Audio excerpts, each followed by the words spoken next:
So hi guys, welcome back to this bilateral series between New Zealand women and South Africa women.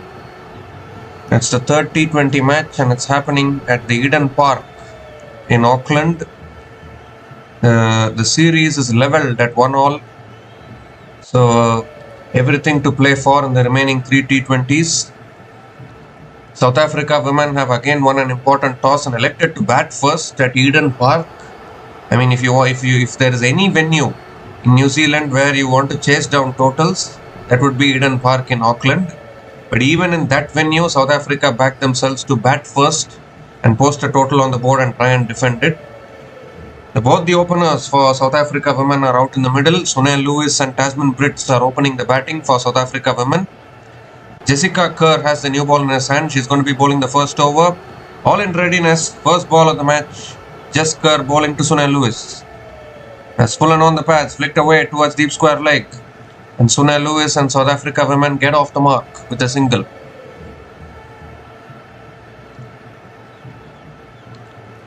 The shortest venue, so the smallest venue in New Zealand is Eden Park, Auckland. That's why it was a little surprising, because normally in Eden Park in Auckland, teams tend to win the toss and bowl first. Because considering the smallness of the venue, the teams will back themselves to chase down the totals. Oh, that's back of the length. Tasman Brits looking to flick it away. Gets hit on the pads a little bit. Another dot ball.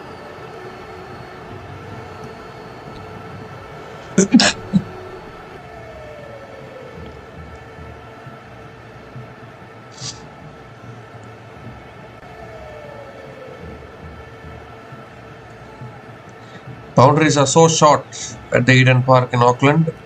But obviously, I think in women's cricket, teams always tend to bat first, irrespective of the venue. Teams always tend to bat first and try and put scoreboard pressure on the opposition. We have seen that a lot in women's cricket in particular. Maybe in men's cricket, the standard thing will be to win the toss and bowl first in these kind of venues. As we see another dot ball, Brits flicks it away straight to short mid wicket. So a good start here from Jess Kerr. Fourth ball of the over coming up. Oh, again full delivery, looking to flick it away. Unable to make proper connection on that one. Another dot ball here.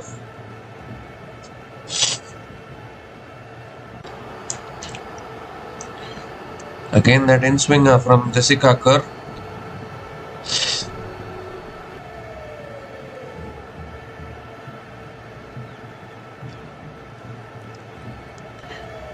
Not to forget, New Zealand women are the reigning champions in the T20 format.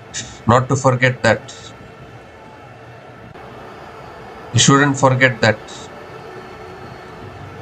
Oh, appeal for LBW. That's beautifully bowled. Finger might go up. No, it doesn't. Umpire says not out. Are they going to go for the review here? Again, brilliant bowling, that in swinger from Jess Kerr. Troubling Tasman Brits.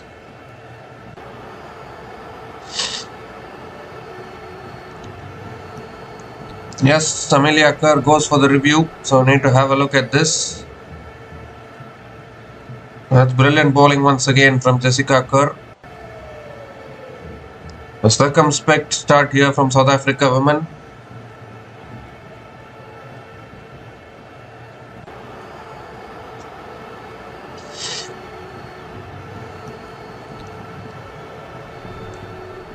Doesn't appear to be any bat involved in that. Move to ball tracking.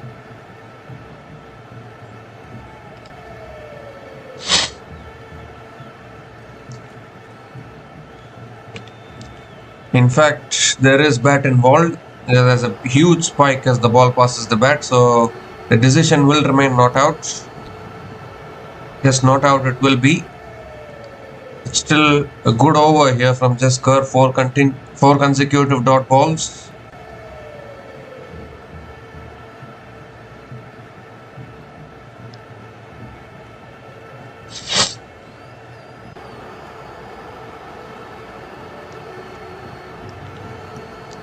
The last ball of the over. Oh, that's a wide down the leg side. It should be, I think, and it goes past the keeper for 4 as well. So bonus runs here for South Africa. 4 wides it is. First boundary of the innings, and that is exactly what South Africa wanted. Get this innings going. And a gift from Jesker after bowling so well. 4 consecutive dot balls. A freebie, concedes a boundary.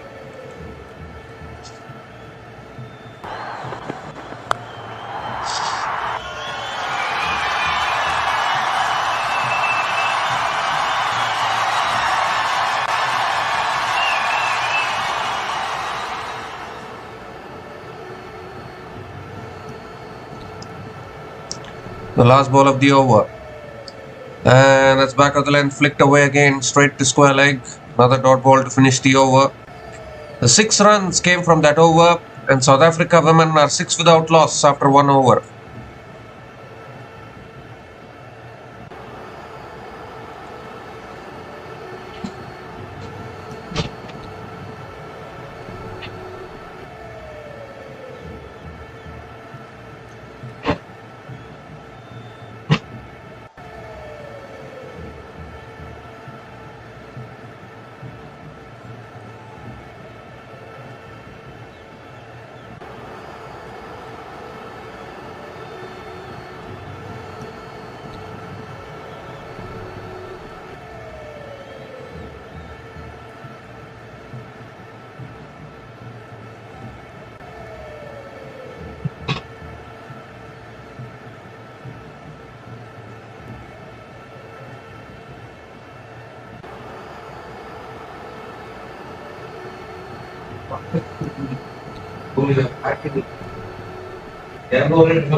So Rosemary Mayer is the new batter to the crease. Rosemary Mayer is the new bowler into the attack. And straight away bowls her. Tasman Brits, it's been a struggle coming down the wicket. Missing it altogether. Ball crashes into middle stump. And the first wicket goes down here for South Africa women. A superb Yorker. Landing on the base of middle stump. And the first wicket for New Zealand. Tasman Brits not able to open her account, and she's on her way back to the pavilion without troubling the scorers. And South Africa women are rocked early, 7 for 1 after 1.2 overs.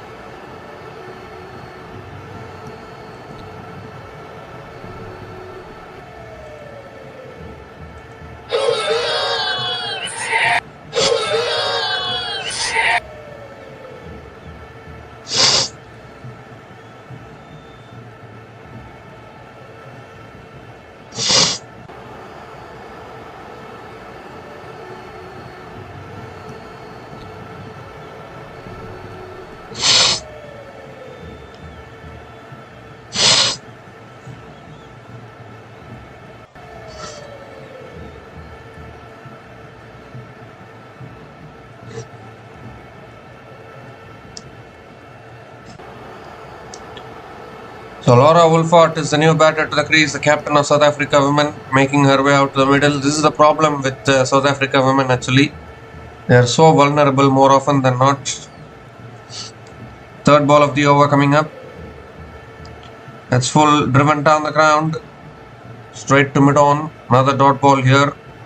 At Eden Park, if you're going to get off to this kind of a start, then even God can't help you. South Africa have not had a good record in Eden Park in Auckland. Anyone remembers, obviously that was a different gender, men's teams. Anyone remembers the World Cup 2015 semi-final, men's ODI World Cup 2015 semi-final. South Africa couldn't defend 298 in 43 overs at this particular venue. And that is why it is so hard to defend totals.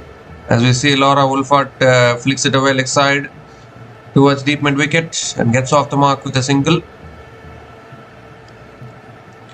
That is why I was surprised that in this particular venue, South Africa winning the toss and electing to bat first. In any other venue, I'm okay with batting first, but not in this venue. Not in a venue where hitting sixes is a formality. That's back of the length again, defended towards covers. Another dot ball. This is really good bowling, really good start here from the New Zealand women opening bowlers. Bowling tight lines and tight lengths.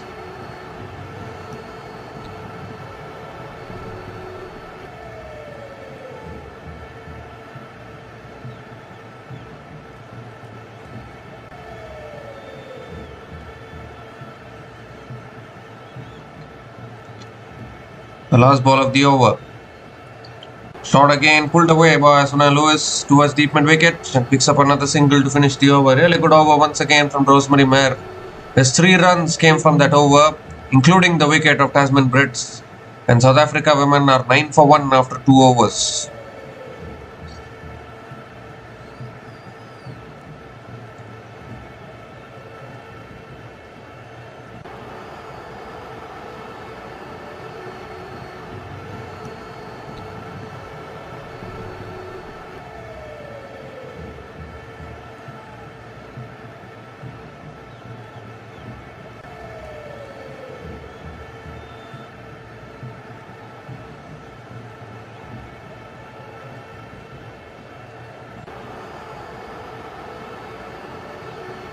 Jisker back into the attack and the boulder straight away.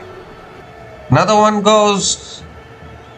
Sunelu is moving across to her off stump looking to play the paddle shot and gets cleaned up as well. And second wicket goes down for South Africa women, and this is a disastrous start as far as South Africa women are concerned. After batting so well in the previous game, they've lost 2 wickets early on. Sunelu Lewis is also walking back after scoring 3 runs from 5 balls. Both openers dismissed. South Africa women are 9 for 2 after 2.1 overs.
So Aneri Dugson is a new batter to the crease.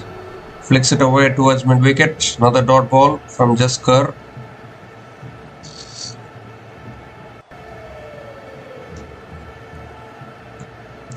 Aneri Dugson coming in at number 4 for South Africa women. They need a big partnership from here. Third ball of the over.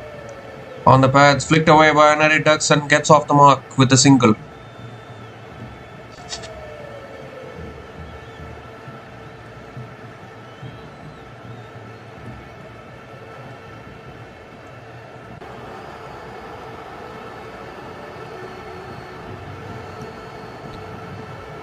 They still have batters to come. Chloe Trayon, Nadine de Klerk, Kayla Reineke, Sinalo Jafta, they are all capable of batting. Kayla Reineke, the innings she played in the previous game made a huge difference. That's driven again straight to covers. Another dot ball. Tasman Brits has been struggling for form for quite a long time now. She needs to do something about that. The previous match she played well, but the consistency is lacking from Tasman Brits. And once again now, the onus is on Laura Wolford to rescue South Africa from this situation.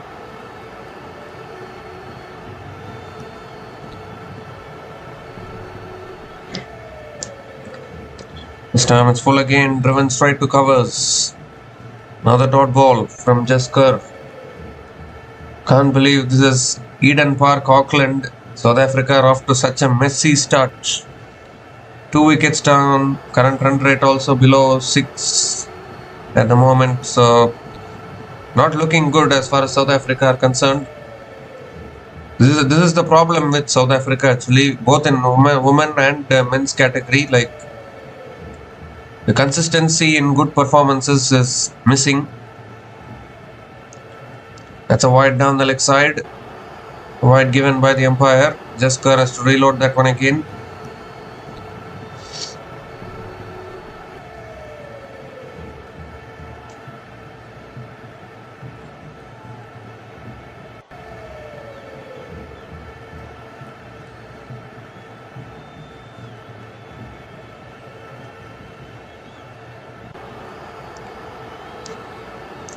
The last ball of the over coming up.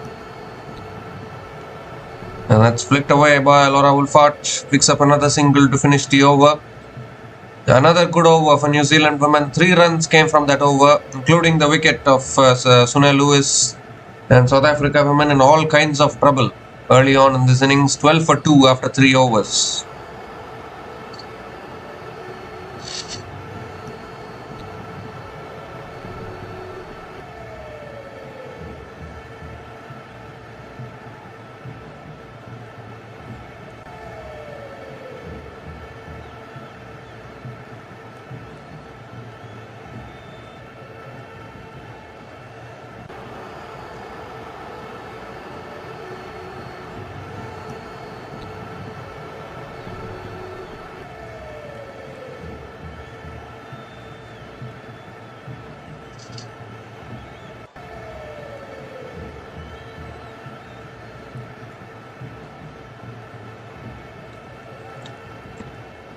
So a new bowler into the attack now for New Zealand women is Leah Tahuhu.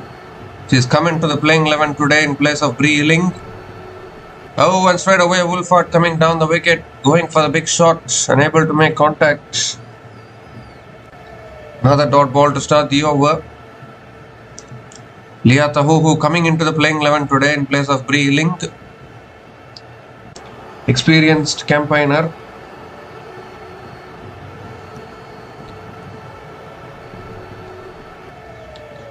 This is not looking good as far as South Africa women are concerned. Second ball of the over coming up. Oh, again extra bounce. Wolfart goes for the drive, misses it. Another dot ball here from Leah Tahuhu.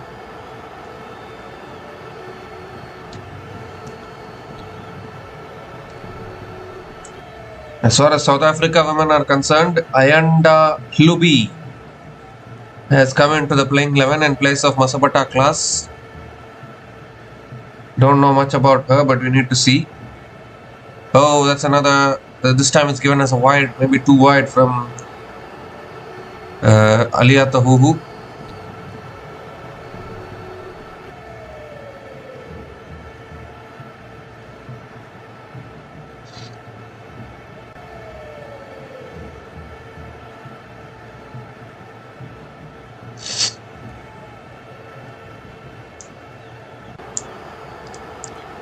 That's on the path, flicked away, but straight to short fine leg, and Laura Wolfart picks up another single.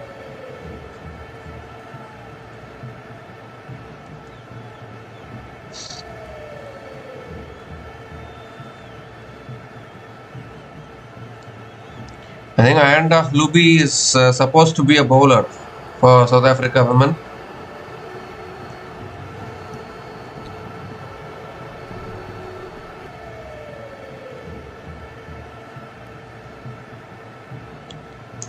Even I am surprised actually, like Eden Park, Auckland is normally a batting friendly surface where the runs will just keep on coming. It's very difficult to protect the runs. And in those kind of conditions, South Africa are struggling like this at 14 for 2.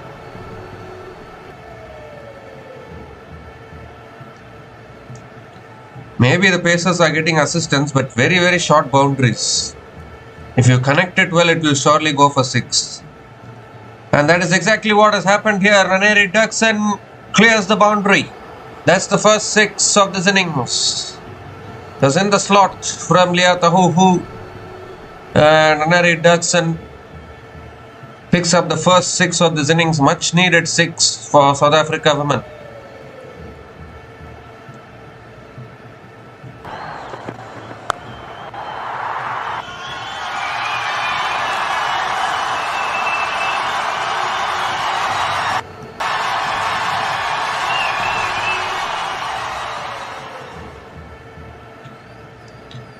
Last ball of the over, short and wide, cut away by Anari Dodson towards point and picks up another single to finish the over. 9 runs came from that over, and South Africa women are 21 for 2 after 4 overs.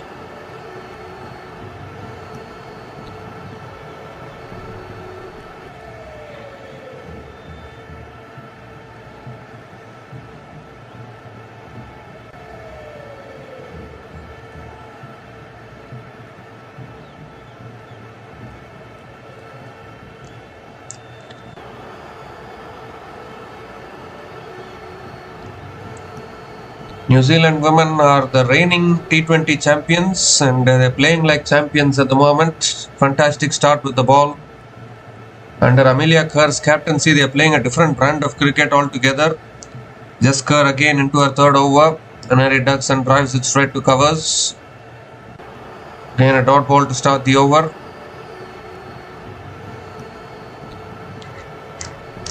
Shades of Surya Kumar Yadav's captaincy in Amelia Kerr. I'm not quite sure, because we saw the Indian team, the men's team of India, play a different brand of cricket under Surya Kumar Yadav. They ended up winning the T20 World Cup back to back. So let's cut away again, straight to the fielder at point. Another dot ball.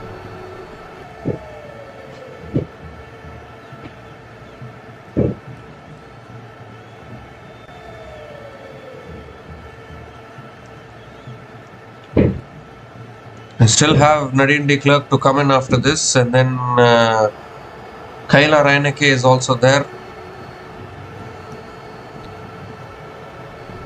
Power hitters are there, but you need anchorers at the moment.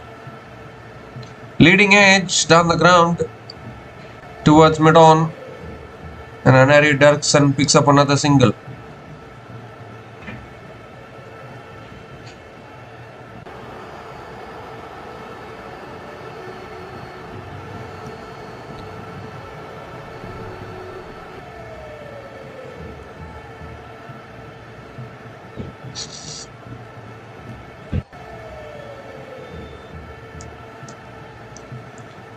The 4th ball of the over coming up. And Wolford gives herself room, drives it down the ground to mid-off.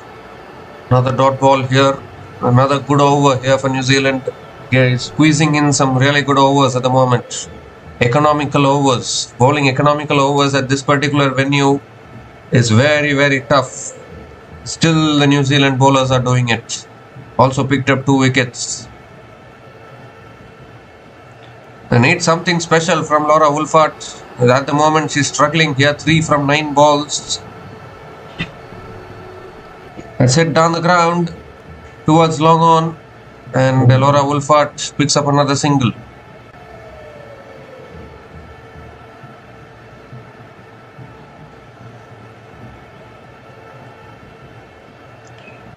Since the series is already leveled at 1-all, the remaining 3 matches become like a 3-match series actually, because it's already leveled at 1-all. So whoever wins the remaining 3 matches, the series, will end up winning the series.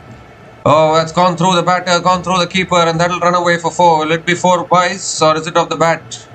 It's given as byes. And another boundary to finish the over. So 6 runs came from that over from Jess Kerr. And South Africa women are 27 for 2 after 5 overs.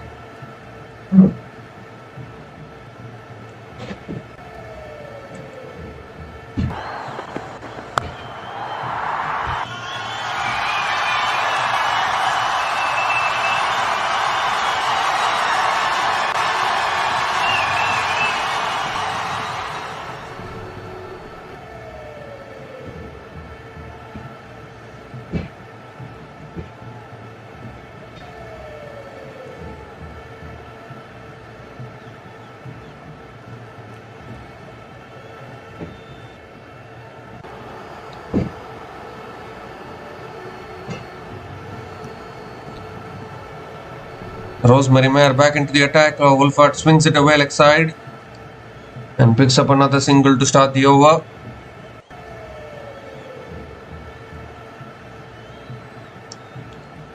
Henry Dirksen is back on strike.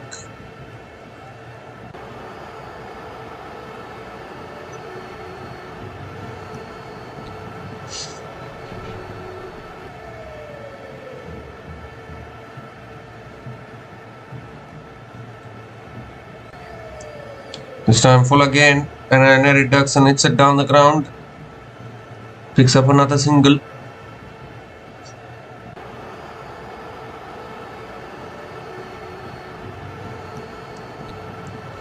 South Africa got themselves to 177 in their previous game.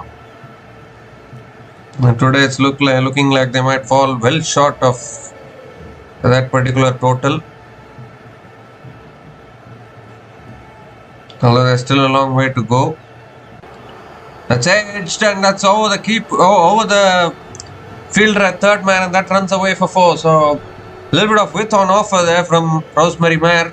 And the first boundary for Laura Wolfart in this innings. It's been a struggle for her. She got the width, flashed hard at it and picks up the boundary.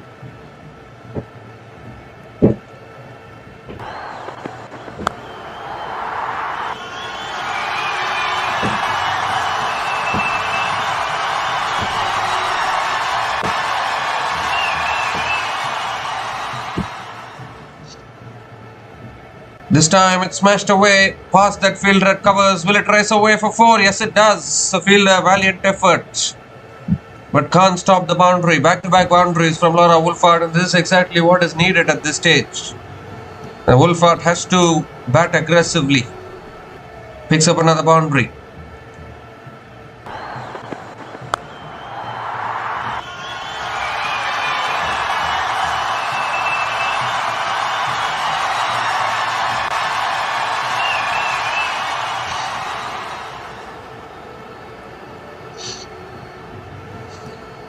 Last ball of the over.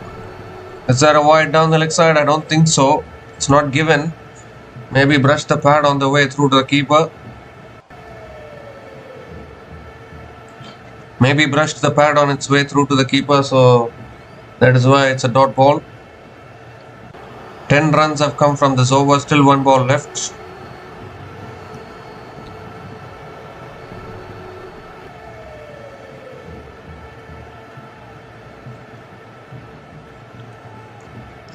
Last ball of the over.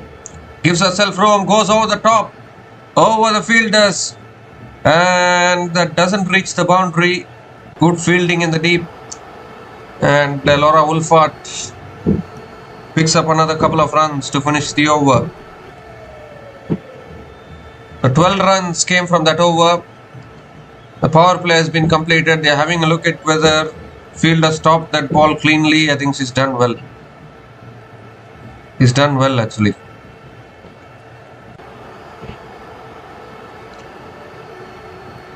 So it will be a couple of runs to finish the over. 12 runs came from that over, and South Africa women are 39 for 2 after 6 overs after the power play.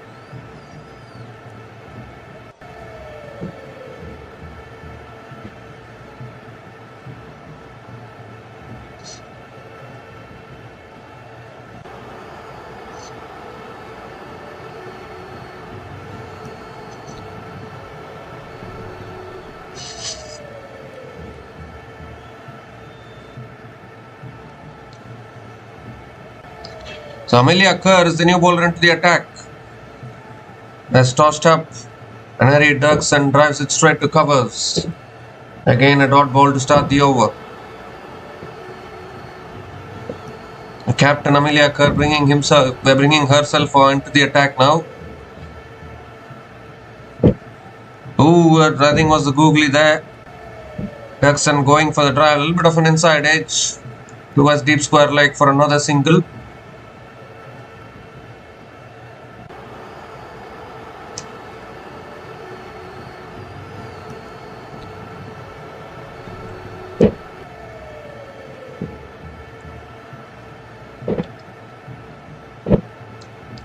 This time goes onto the back foot, cuts it away down the ground to long off, and picks up another single.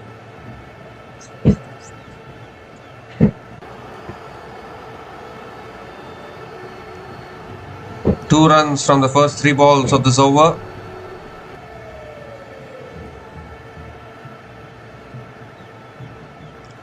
Oh, that's full again. It's gone down the ground. That's straight down the ground for 4 from Henry Duxon. It's a superb shot there down the ground. Nicely tossed up by Amelia Kerr. And Henry Duxon, a powerful striker of the ball, picks up another boundary.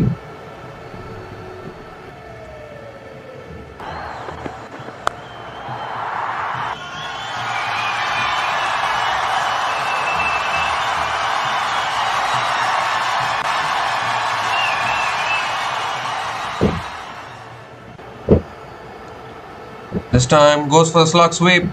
1 bounce to deep mid wicket. Another single for Henry Duxon. Last ball of the over. Quicker ball, punch down the ground by Wolfart. Picks up another single to finish the over. 8 runs came from that over from Amelia Kerr. And South Africa women are 47 for 2 after 7 overs.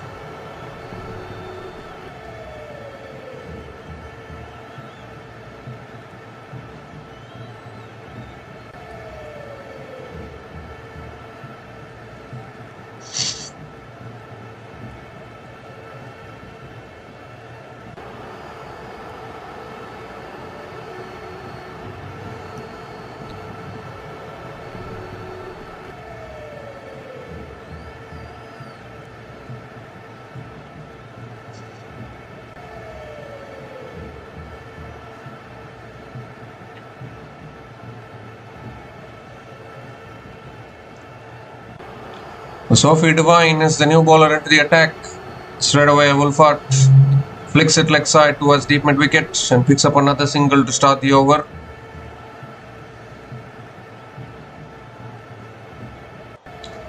Sophie Devine is an ex-New Zealand women's team captain, of course. New Zealand women won the previous Women's T20 World Cup under her captaincy. And Henry Duxon goes over, covers, and that's 1 bounce and into the boundary for 4. Beautiful shot from Henry Duxon. 50 comes up for South Africa women. 50 comes up in 7.2 overs with that boundary. Terrific shot over covers.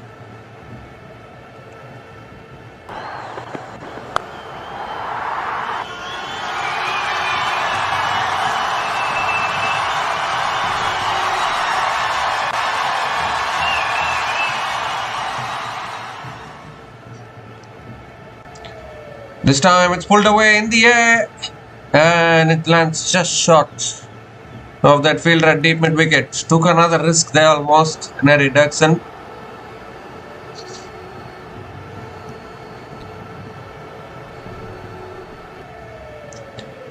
Laura Wolfart is back on strike. This time gives herself room, flicks it away leg side towards deep mid wicket and picks up another single.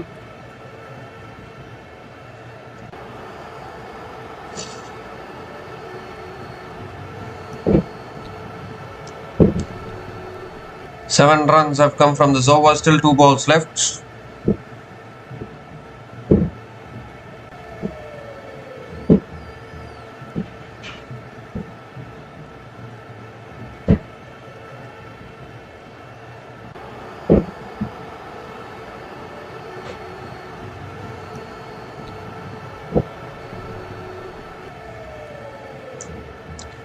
Oh, that's straight down the ground. Oh, a long on for 6. How did she get a hand on it? I'm not quite sure.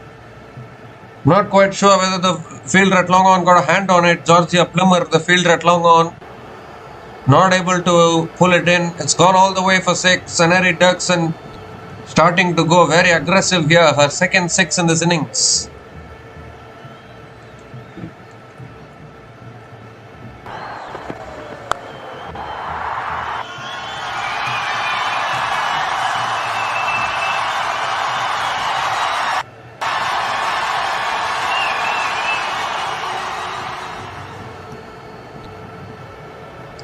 And she bowled her. Sophie Devine strikes back after conceding the maximum. Pulled the length back a little bit. And Aneri Duxon playing down the wrong line and losing her off stump, would you believe it? It's a 6 followed by a wicket. Sophie Devine striking for New Zealand, a huge wicket as far as New Zealand women are concerned. Aneri Duxon is gone after scoring 27 runs from 18 balls. And South Africa women lose their third wicket, 60 for 3 after 8 overs.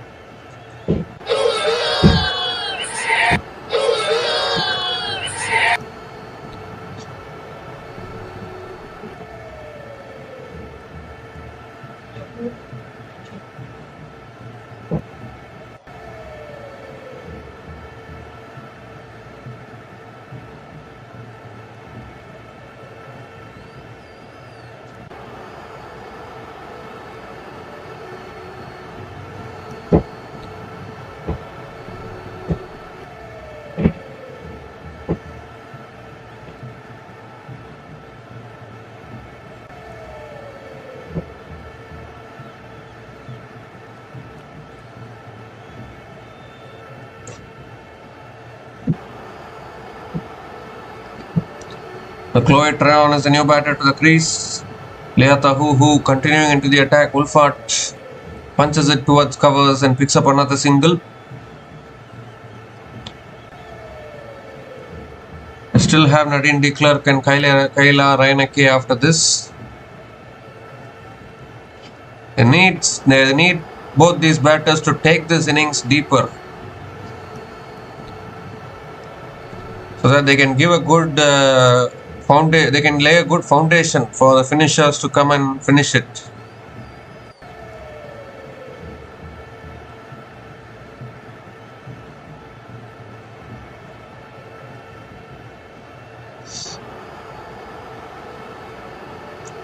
Second ball of the over. Oh, a little bit of extra bounce. It's flicked away by Chloe Trayon towards deep square leg and gets off the mark with a single.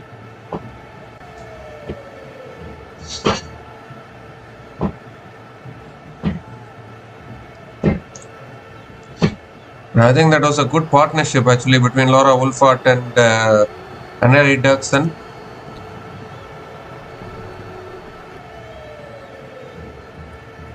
Now going for the drive again. She's not able to time the ball properly. Is Laura Wolfart. Straight to mid-off. Another dot ball. Aneri Duxon was playing really well but played down the wrong line. That is why she lost her off stump. Playing inside the line.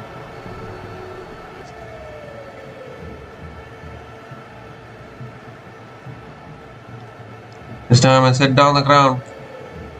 It's towards deep mid wicket and another single for Laura Wolfart.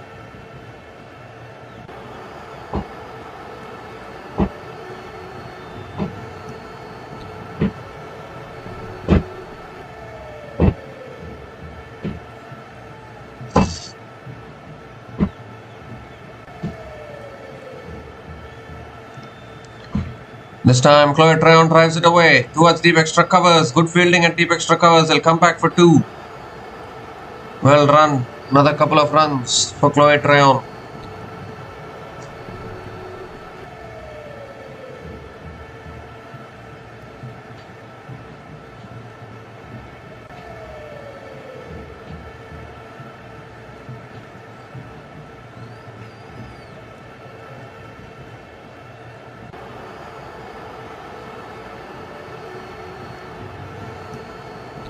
The last ball of the over coming up. Now that's edged. It's towards third man. Straight to the fielder at third man. Another dot ball to finish the over. So 5 runs came from that over. And South Africa women are 65 for 3 after 9 overs.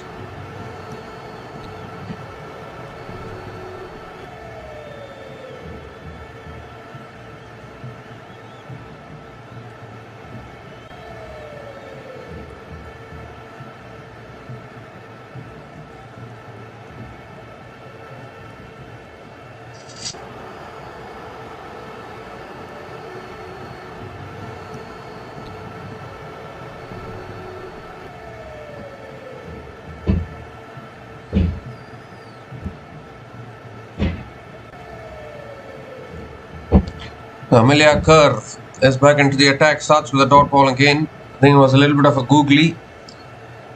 And Wolford is struggling here. There's no doubt about that. 21 from 23 balls.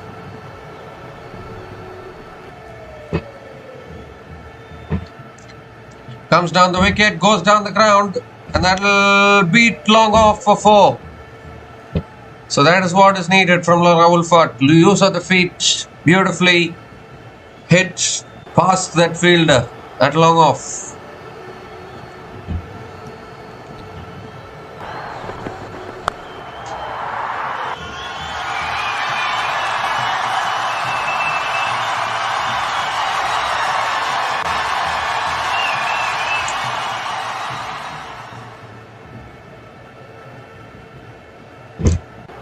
This time a quicker ball. Wolford goes onto the back foot, flicks it away towards square leg, and picks up another single.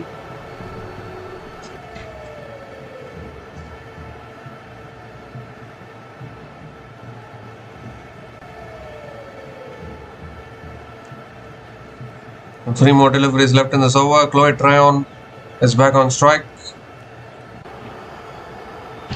Goes for the sweep. Is down towards deep square leg and beats that fielder there for another boundary. This time it's Chloe Tryon. Pulls out the sweep shot. Found the gap beautifully. Her first boundary in this innings.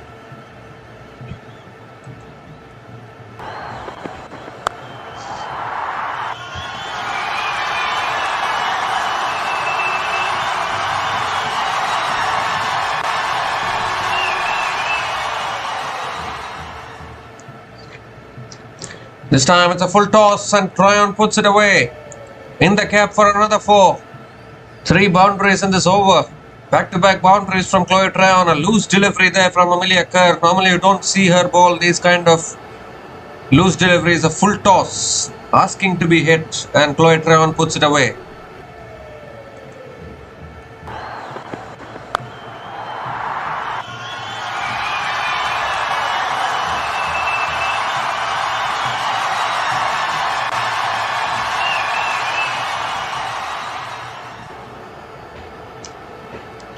This time it's pulled away down towards deep mid wicket and Chloe Tryon picks up another single to finish the over. It's been an expensive over from Amelia Kerr. 14 runs came from that over and South Africa women are 79 for 3 after 10 overs at the halfway mark of this innings, and it's also the time for the drinks break.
So we come to the end of the drinks break. Sophie Devine continuing. Divine intervention. Sophie Devine continuing into her second over. Picked up the wicket of Anari Dirksen in the previous over despite being a little expensive. And now again conceded 2 runs in the first 3 balls. That's driven again down the ground by Chloe Trayon. Stewart's covers for another single.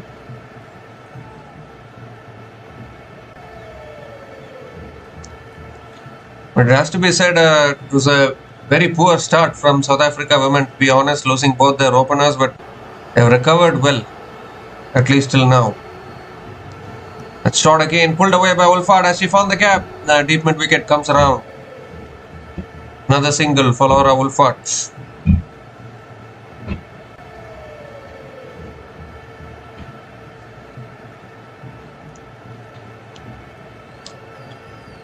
Two more deliveries left in this over. Goes for the paddle shot straight to the field, although at short fine leg they do sneak in a quick single again. So another single to finish the over. 5 runs came from that over, and South Africa women are 84 for 3 after 11 overs.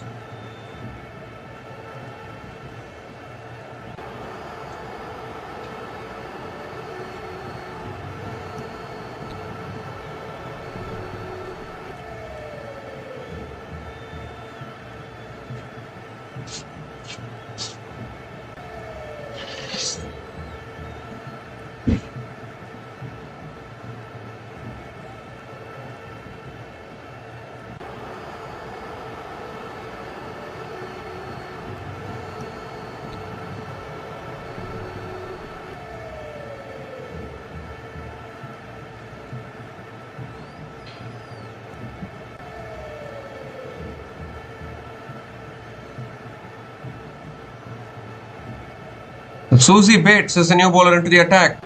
Oh, Trayon comes down the wicket, goes for a sweep straight away, unable to make connection.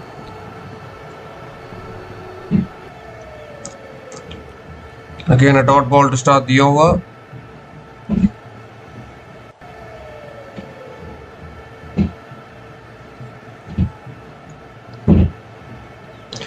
Oh, comes down the wicket, Trayon, but finds the fielder at deep square leg.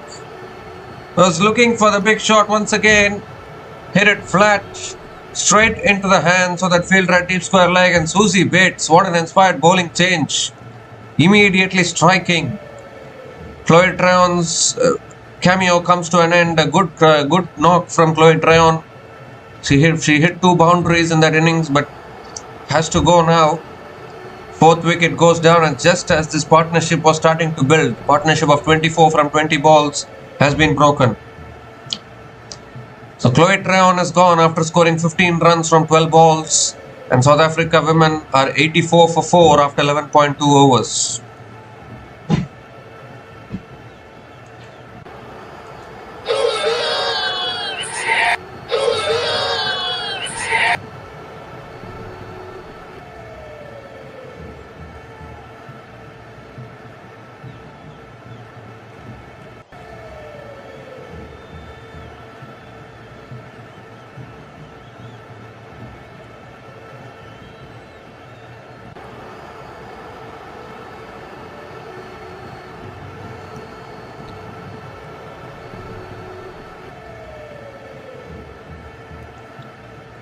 So Nadine de Klerk is the new batter to the crease for South Africa women, coming in at number 6.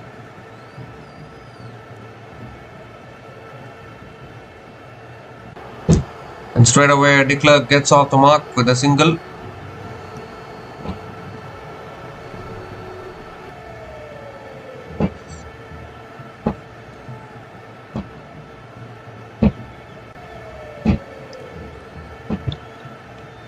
So 2 of South Africa's biggest players at the crease at the moment, Laura Wolford and Nadine de Klerk. That's on the pads, flicked away again by Wolford towards deep mid wicket and picks up another single.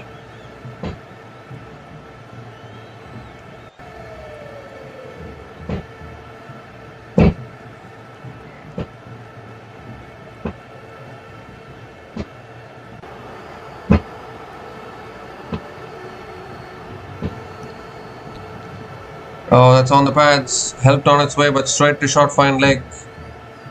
So another dot ball here.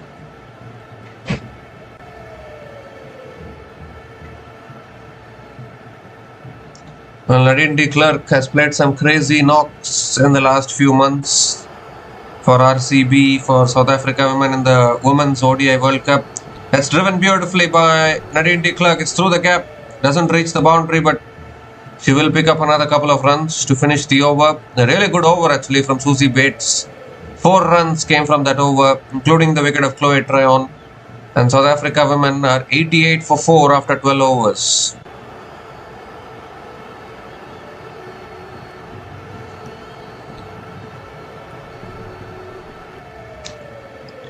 And Nadine de Klerk has played a lot of outstanding knocks to remember the last few months for RCB and then for South Africa women in the Women's One Day International World Cup, which happened last year. So we've seen some really good finishes from Nadine de Klerk.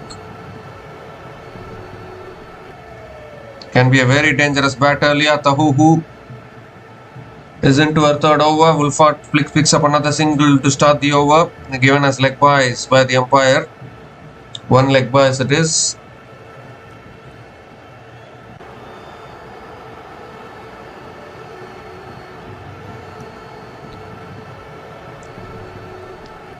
So Nadine de Klerk is back on strike.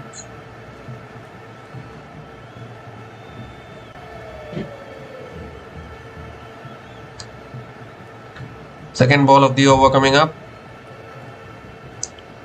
Has punched away by de Klerk past that fielder at point, but it won't reach the boundary. Deep extra covers comes around. So another couple of runs for Nadine de Klerk.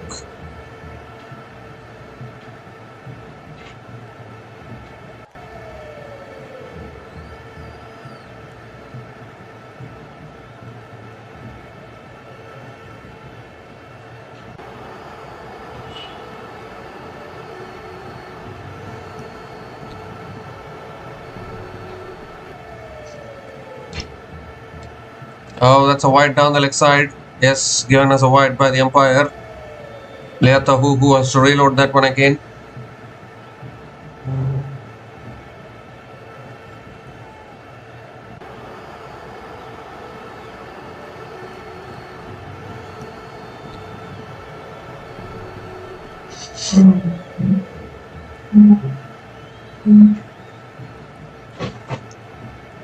Oh, is that too wide again? No, it's not. It's given us a dot this time. Thought for a moment maybe that could have also been a wide, but not to be.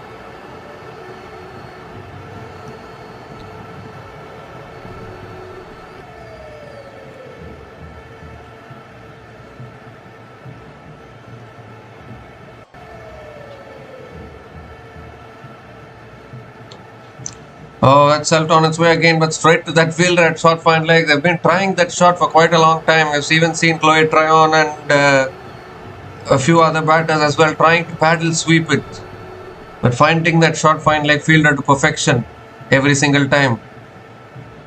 They need to be able to pierce, they need to be able to beat that fielder while trying to play that shot. Fifth ball of the over coming up. Has flicked away by Nadine de Klerk towards deep mid wicket and picks up another single.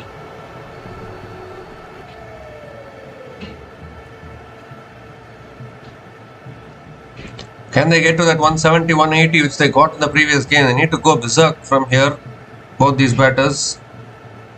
They really need to throw caution to the wind. Last ball of the over coming up. And that's full again. Wolfart hits it leg side towards deep mid wicket and picks up another single to finish the over.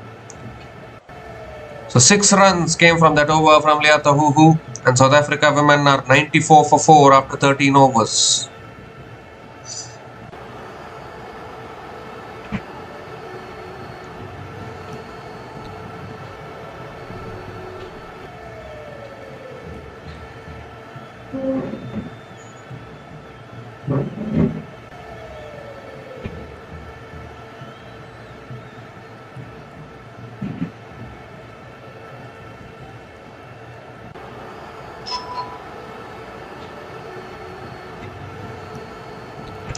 Amelia Kerr now into her third over. Wolfart comes down the wicket and hits it down the ground to long on. Picks up another single to start the over.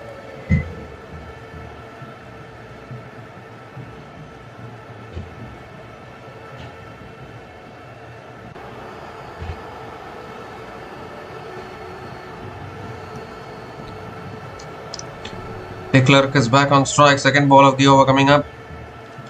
It's too short, too wide as well. It should be. He has given us a wide. Amelia Kerr has to reload that one again. They can get to that 170, 180 which they got in the previous game. I think South Africa women can have hopes of defending it. It's driven down the ground by De Klerk towards long off. Picks up another single.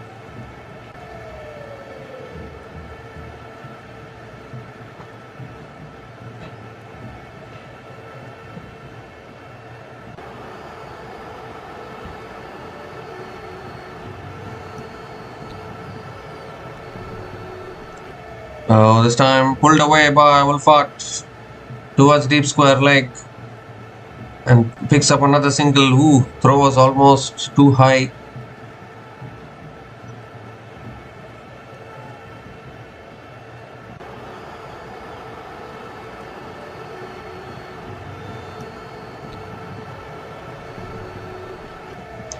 This time too full, driven again towards the fielder.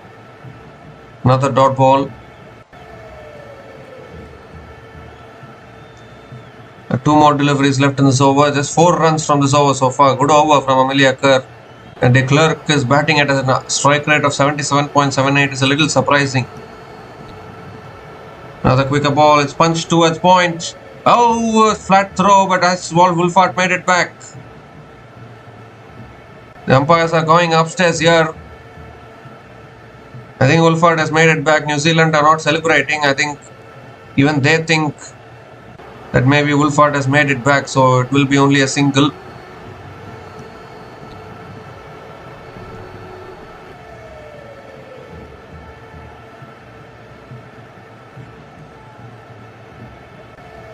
Yes, it will be not out.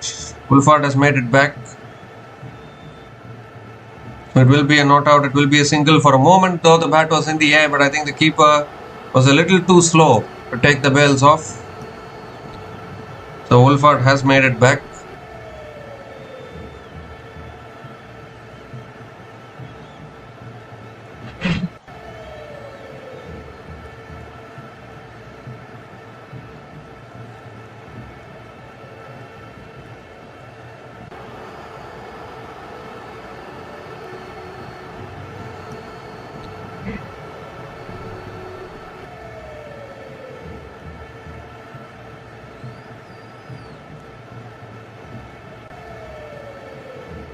Maybe they are just checking whether the bat is in the air or not. That is what they are trying to check here.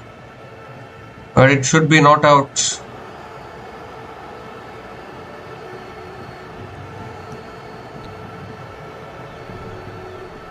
Yes, not out it is. So last ball of the over coming up.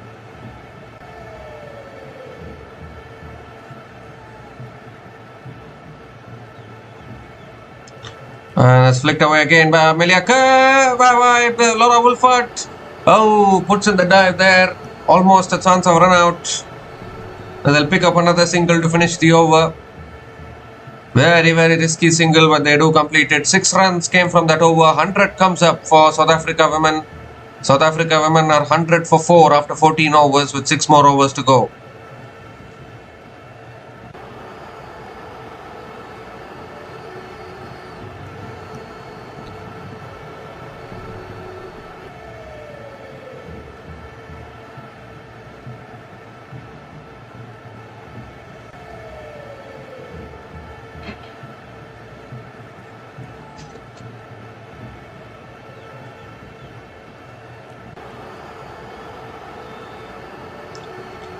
Sophie Devine back into the attack. Wolfart goes down the ground to long on and picks up another single. They need some big overs. Yeah, they got to 177 in their previous game. If they need to get to that kind of a total, they need to really go big. And both these batters are capable of that. Nadine de Klerk can also play big shots. Oh, goes for a drive, misses it completely, struggling here Nadine de Klerk. Very, very unlike Nadine de Klerk, this 8 runs from 11 balls at a strike rate of 72.73. Struggling big time here. Third ball of the over coming up. Goes down the ground, straight to mid-off. Can't take the single. Another dot ball. This is good bowling from Sophie Devine.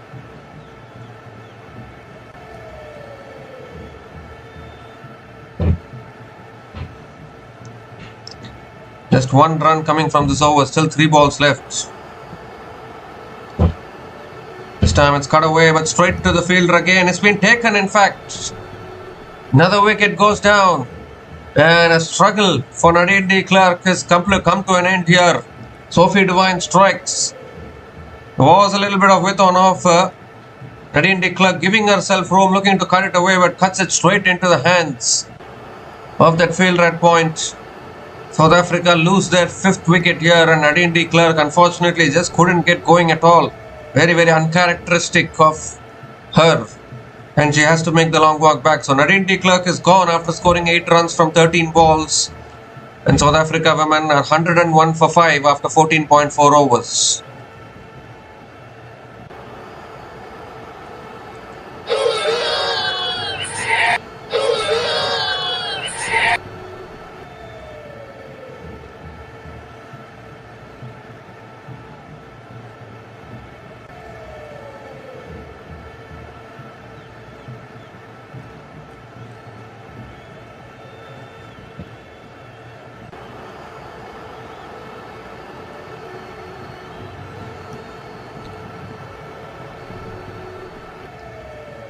Kyla Reineke is the new batter to the crease, coming in at number 7. You all saw what kind of an impact she made in the previous game. Onus is on her once again to produce that kind of a knock to try and take South Africa to a defendable total. Because already this is a small venue, and if you're going to end up with a below par score, then New Zealand will back themselves to chase it down. 2 more deliveries left in this over. Kyla Reineke is going to be on strike. What a knock she played in the previous game. 311.11 strike rate. Can she do it again? Oh, short ball down the leg side. Should be a wide. Should be a wide. It is a wide. So Sophie Devine has to reload that one again. And Kyla Reineke batted at a strike rate of 311.11 in the previous game. Could need that kind of a knock once again.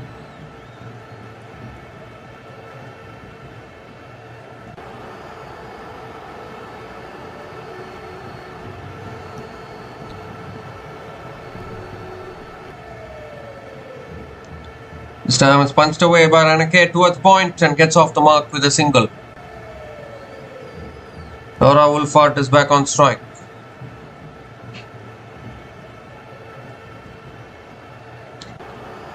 Kyla Reineke scored 28 from just 9 balls in the previous game. They need much more than that now. At least can you get to 150, 160 from here. Try and give yourself something to defend. Last ball of the over, that's on the pads, flicked away straight to short fine leg. Doesn't take the single, another dot ball to finish the over. 3 runs came from that over, including the wicket of Nadine de Klerk. And South Africa women struggling a little bit, 103 for 5 after 15 overs with 5 more overs to go.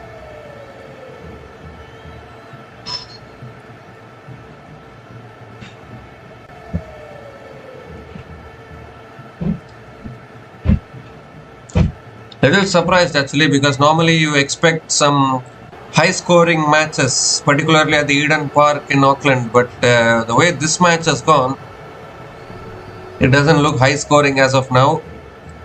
But it's been a struggle for South Africa women batters. Amelia Kerr now bowling the 16th over, punched away by Reineke towards points. Again a dot ball to start the over.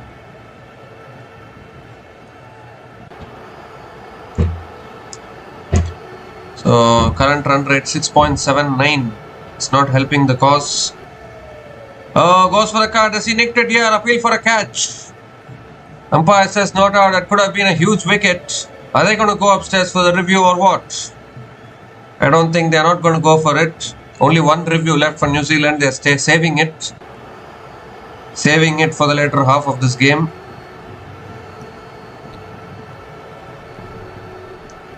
But again, a couple of dot balls to start this over. This time it's pulled away by Ranake down towards deep mid wicket and picks up another single. Laura Wolfart is back on strike.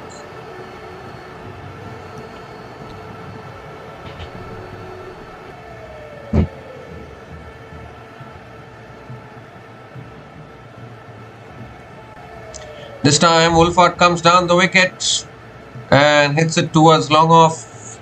Picks up another single. I don't know what kind of a knock Laura Wolfart is playing here. This is not a one-day international. This is a T20 match.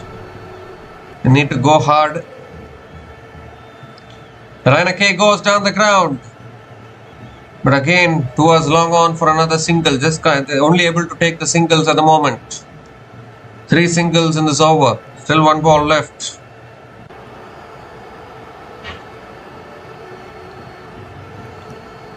The last ball of the over. Quicker ball pulled away again by Wolfart down towards deep square leg. Just a single to finish the over. What an over from Amelia Kerr.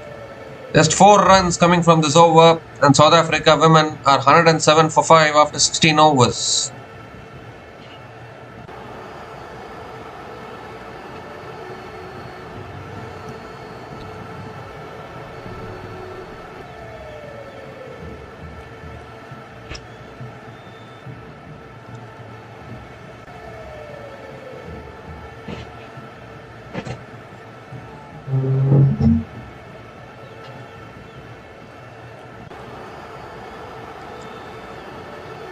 So 4 more overs left in this innings.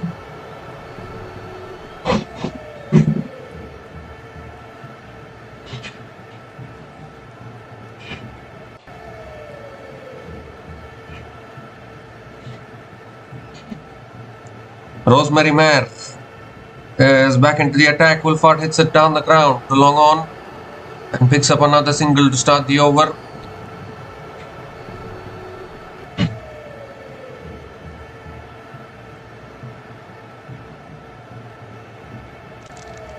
Even Laura Wolfart is batting at a strike rate of under 100, and that is not helping South Africa women's cause because she has already faced 38 balls, scored only 37. Only 3 boundaries in her innings. That is hurting the team. Oh, that's edge past the keeper. That'll run away for 4. That's a much needed boundary. Fortunate boundary, but Kyla Ranake will take it, threw her bat at it, and picks up her first boundary in this innings.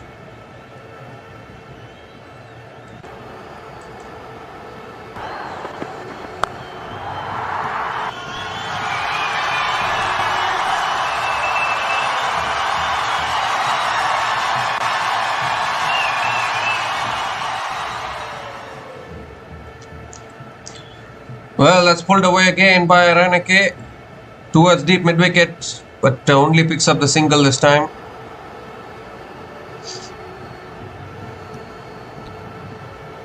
Well, it's a perfect situation for someone like Kyla Ranake, who relies on power hitting.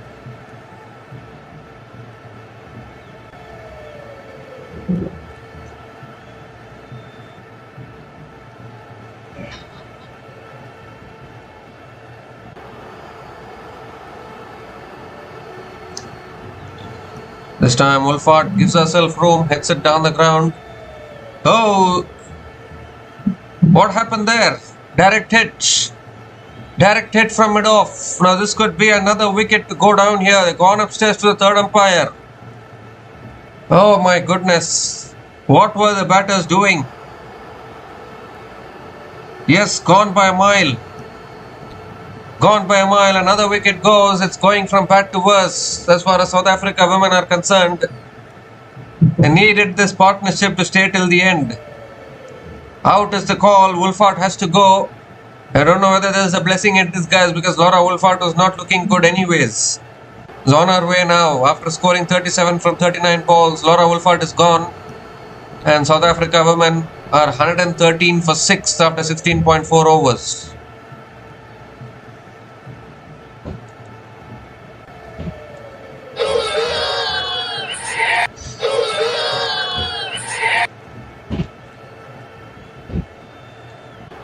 Well, this is exactly why people lose faith in South Africa actually.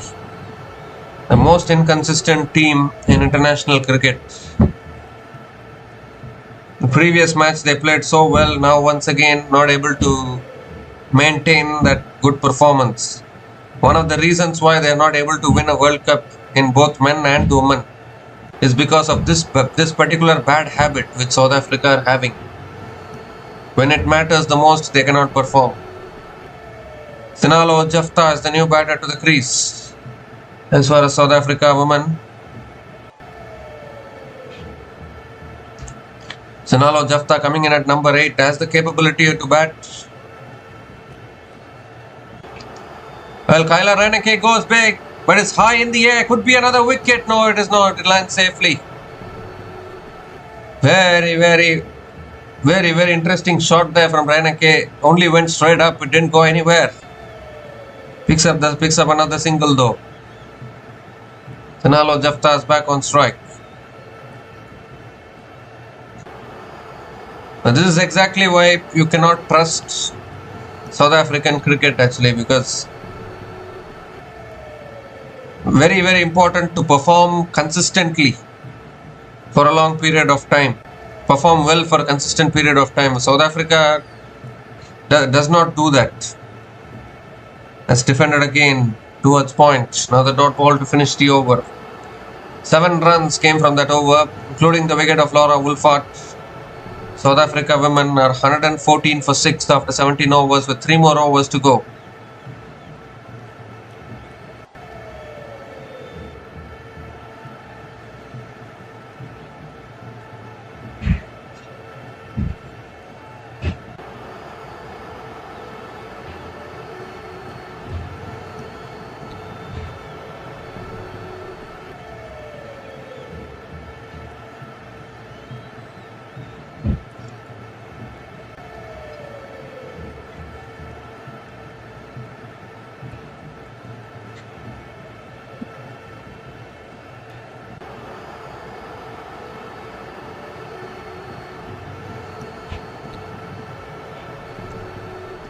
So Susie Bates is bowling the 18th over, starts with the dot ball again.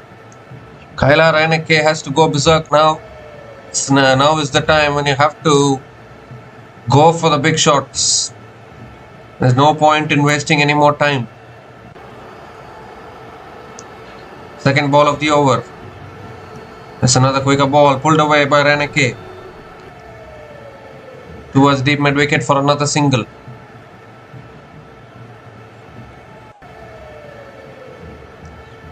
Sinalo Jafta is back on strike.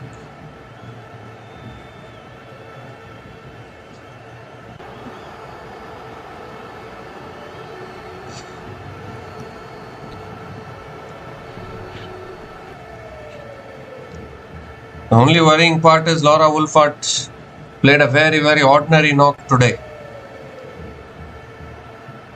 Comes down the wicket and Sinalo Jafta goes straight down the ground for 4. That's a good shot. She's capable of doing this. She's capable of doing this as Sinalo Jafta gets off the mark with the boundary, using her feet beautifully there. Picks up her first boundary in this innings.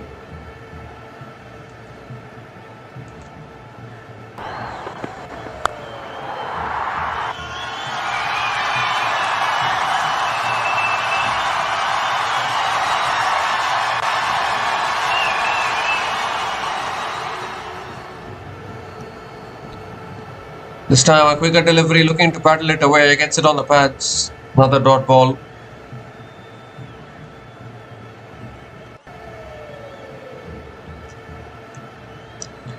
So 2 more deliveries left in this over. 5 runs from this over so far. Full toss and Jafta comes down the wicket, finds the fielder at deep mid wicket. She's holed out at deep mid wicket there. Was looking to repeat the dose. Was looking to find the boundary towards the leg side. Not the best of deliveries from Susie Bates. It was a full toss, but it gets the wicket. 7th wicket goes down for South Africa women. And just losing too many wickets here towards the end. Sinalo Jafta has to go. Susie Bates has bowled really well today. Picks up her 2nd wicket. Sinalo Jafta has gone after scoring a run ball 4. And South Africa women are 119 for 7 after 17.5 overs.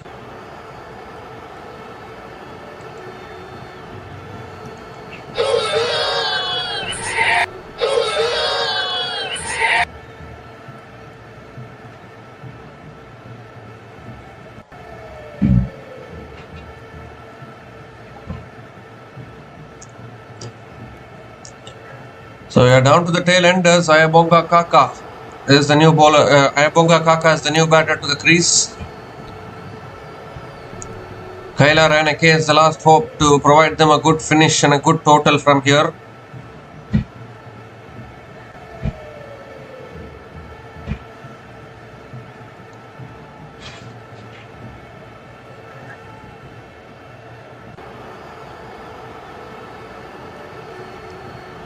So Ayabonga Kaka is on strike, last ball of the over. That's a full delivery, flicked away by Ayabonga Kaka, picks up the single, gets off the mark with a single, although Raneke should have fancied to keep the strike. So another good over from New Zealand, from Susie Bates. 6 runs came from that over, including the wicket of Sinalo Jafta. And South Africa women are 120 for 7 after 18 overs.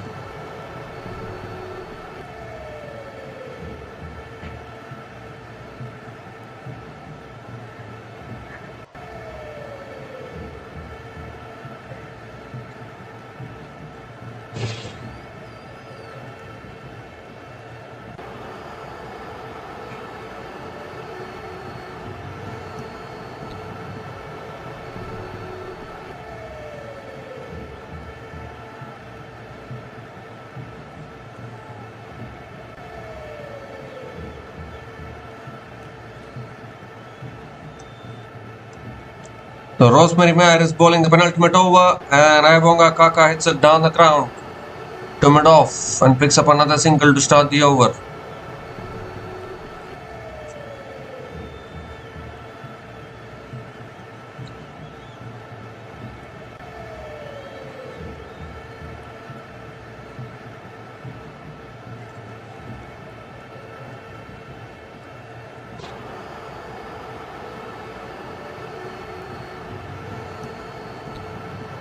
Kayla Raneke is back on strike. 2nd ball of the over coming up. Oh, full delivery again. Nicely dug out. Nicely digged it out. Kayla Raneke, another dot ball. Raneke has to go for the shots now. Only 10 balls left in this innings. New Zealand bowling has been very disciplined in this innings so far. Basically 1 more wicket away from wrapping up this innings quickly, you would think.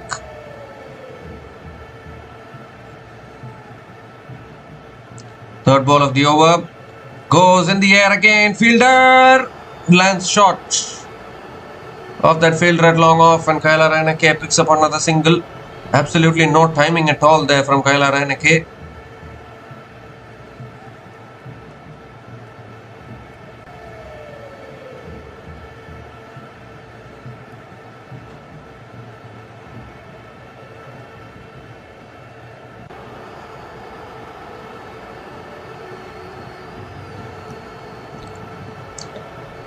This time it's flicked away again by Ayabonga Kaka. Picks up another single. 3 singles in this over, still 2 balls left.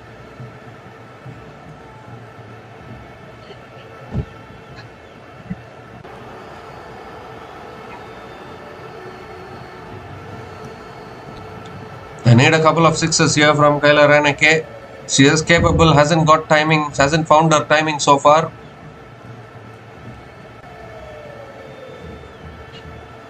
Oh, that's in the slot and that's massive.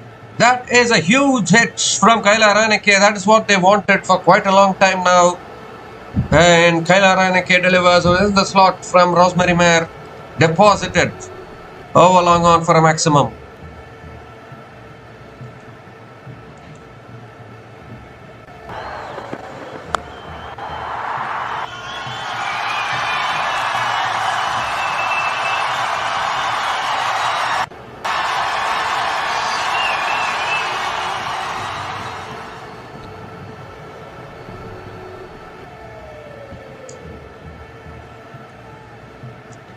The last ball of the over coming up. And it's driven away by Raneke down the ground. Towards long off, picks up another single, keeps the strike for the last over. 10 runs came from that over from Rosemary Mare. And South Africa women are 130 for 7 after 19 overs with one more over to go.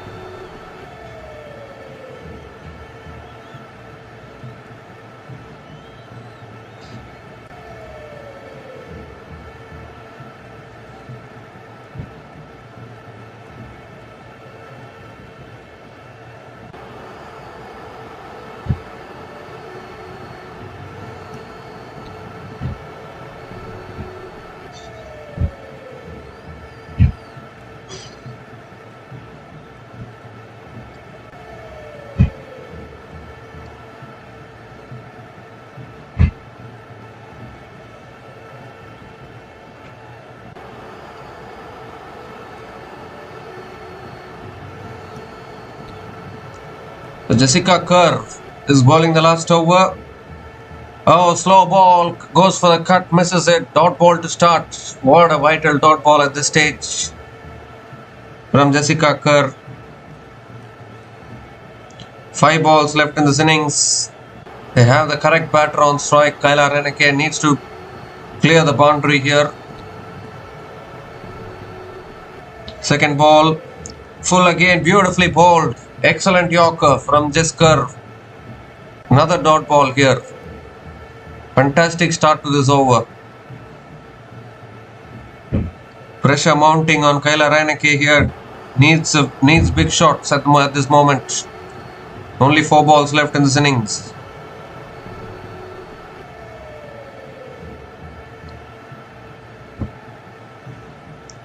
Oh, again outside the off stump. Is it too wide? Yes, it is. It's given as a wide by the umpire. So Jessica has to reload that one again. In the attempt to bowl it outside the off stump, trying to keep it out of Kailar Raneke's reach. They saw in the previous game, if it is in her arc, she's going to go for it. So that's why they're trying to bowl it out of her hitting arc.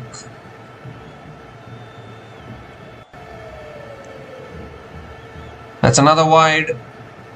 Another wide from Jessica. Has to reload that one again. So extra runs here for South Africa women.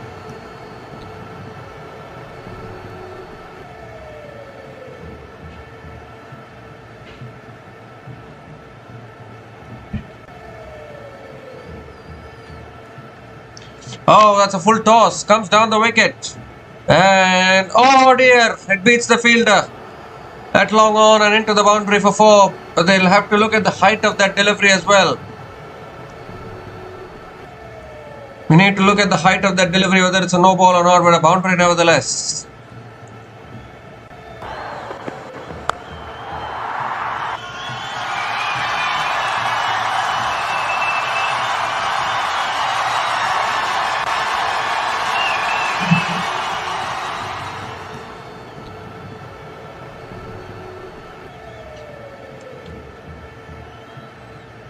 That's full again, driven straight to covers.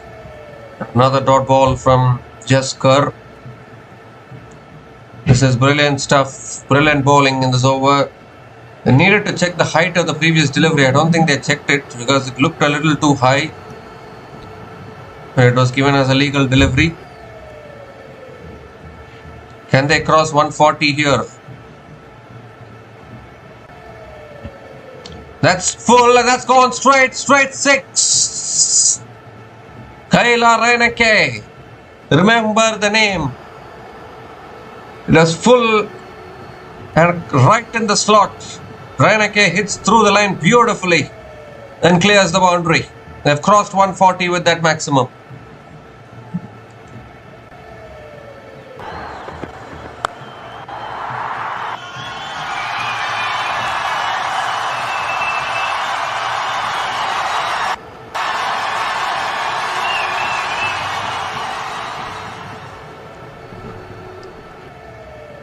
Oh, that's too wide again.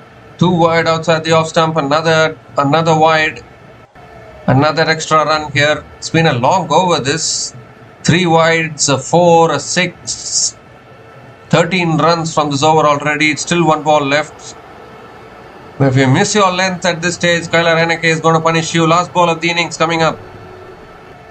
And it's slot again. And it's 6 again. Is it? Yes, it is. Another 6 to finish it. You cannot bowl it in the slot at that stage. During these end overs, you cannot afford to miss your length. If you miss your length, even by a small margin, it'll get dispatched. What a finish this has been once again from this youngster who can do no wrong. In recent times for South Africa women, Kyler Henneke at her absolute best. Margin of error is so small when bowling to her. Clears the boundary and they have finished with a respectable total.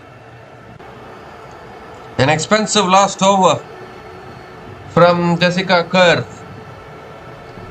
19 runs came from the last over and South Africa women finished their full quota of 20 overs on 149 for 7 at the end of their 20 overs.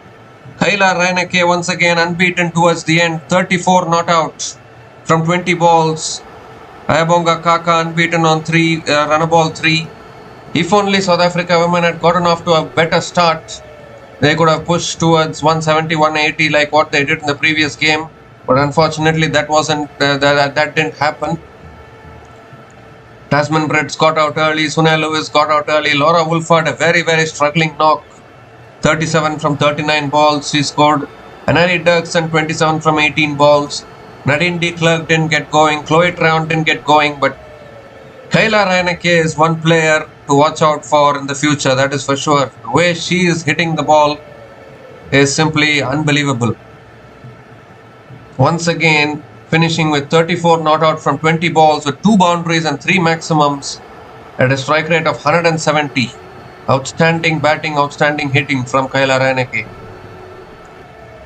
But if you look at the New Zealand bowlers, Sophie Devine 2 for 21 in her 3 overs. I think the pick of the bowlers today for New Zealand women was Susie Bates with 2 for 10 in her 2 overs, economy of only 5. Leah Tahuhu bowled 3 overs for 19. Amelia Kerr none for 32 in her 4 overs. Rosemary Mayer 1 for 32 in her 4 overs, and Jess Kerr was taken to the cleaners in the last over but finished with 1 for 30 in her 4 overs. So it's still evenly poised is what I would think. Decent total posted by South Africa women.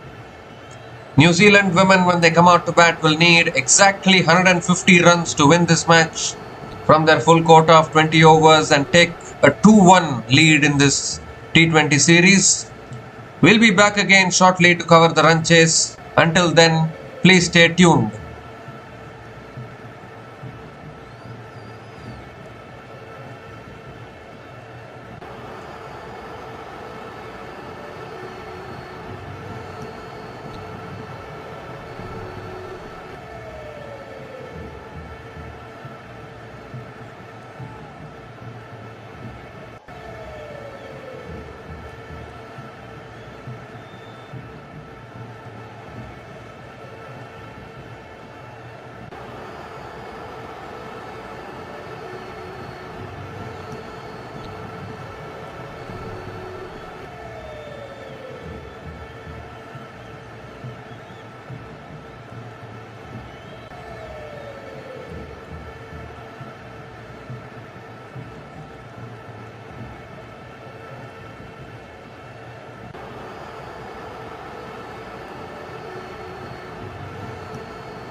So hi guys, welcome back to the run chase here. New Zealand trying to chase down 150 runs, have lost an early wicket.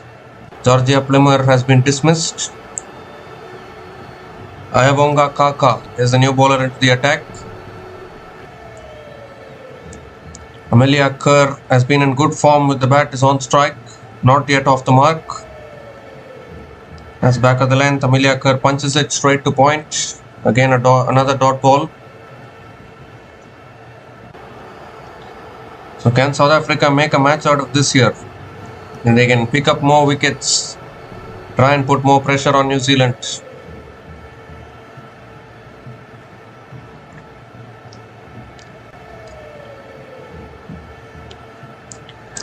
That's pulled away by Amelia Kerr towards deep square leg. No one back there. Another boundary. Too short on that occasion from Ayabonga Kaka. And Amelia Kerr pulled it away beautifully there. Gets off the mark with a boundary.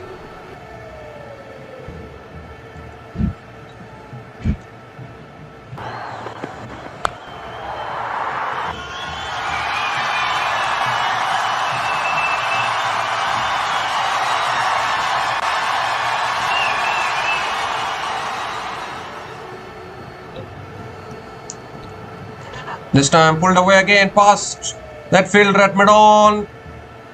Oh, good fielding actually, really good fielding. And Amelia Kerr will pick up another couple of runs.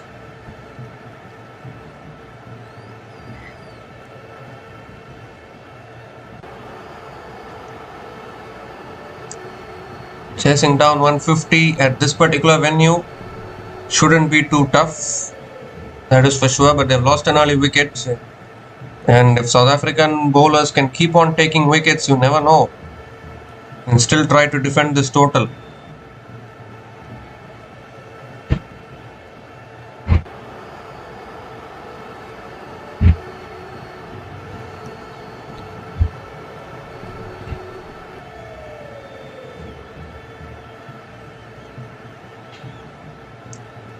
So 2 more deliveries left in this over, 7 runs from this over so far.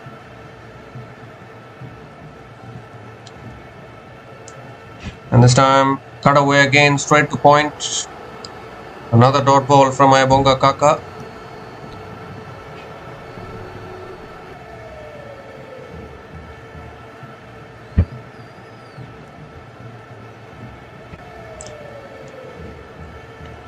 The last ball of the over coming up. It's flicked away again down the ground to mid-on. Another dot ball to finish the over. So 7 runs came from that over from Ayabonga Kaka. The New Zealand women are 20 for 1 after 3 overs.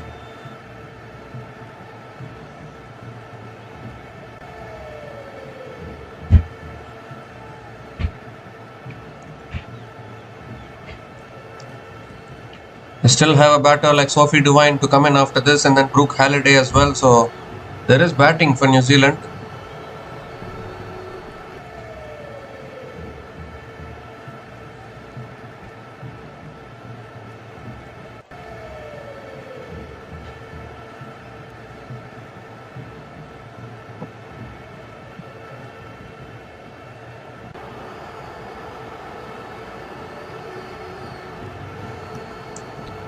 So Hlubi is continuing into her second over. Straight away the paddle shot.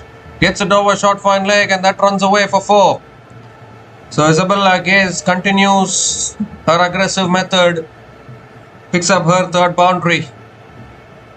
Ayanda Hlubi, I'll put her under pressure here straight away.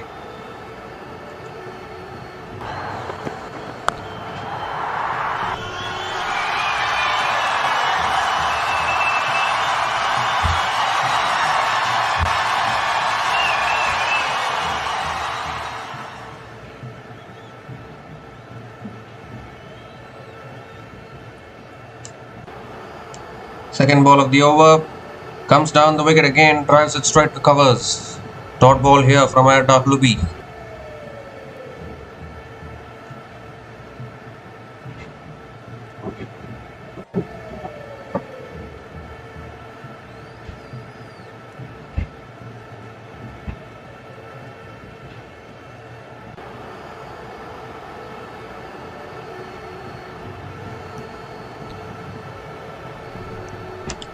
Goes for the cut shot. Unable to make connection. Another dot ball. So good comeback after conceding the boundary. 2 consecutive dot balls from end of Luby. A little bit of assistance to the pacers in this particular wicket.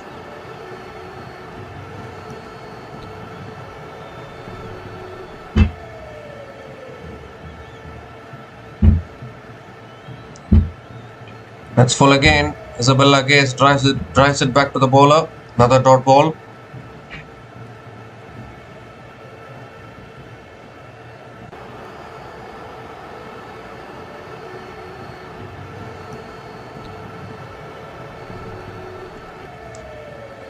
Two more deliveries left in this over.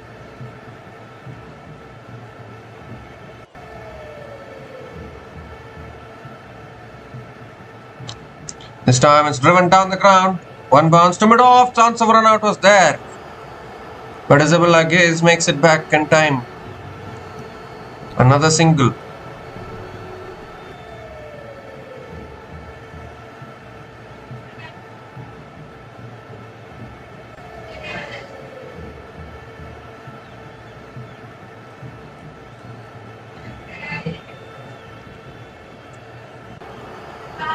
The last ball of the over coming up. Amelia Kerr is back on strike.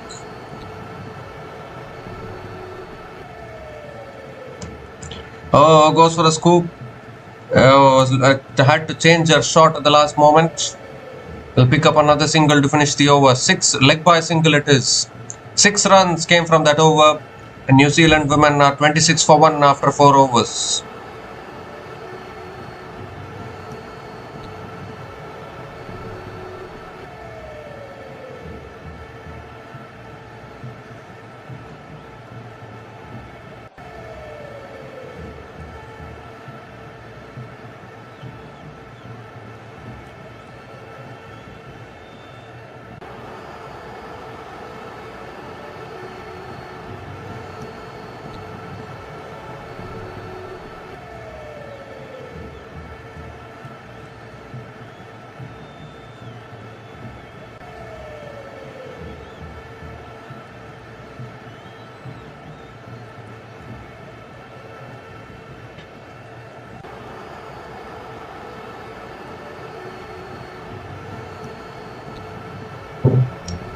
So Henry Dugson is the new bowler into the attacks, and Amelia Kerr picks up another single to start the over.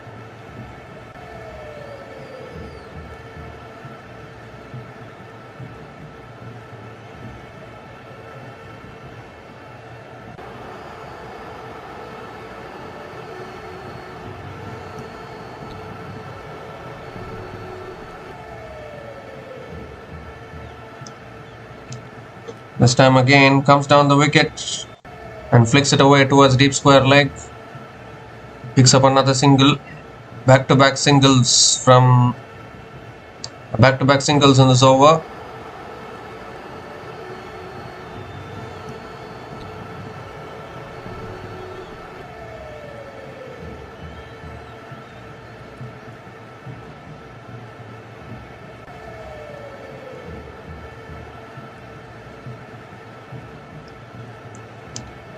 This time pulled away beautifully by Amelia Kerr and into the boundary for 4. Too short on that occasion from Henry Dugson, and Amelia Kerr pounces on it.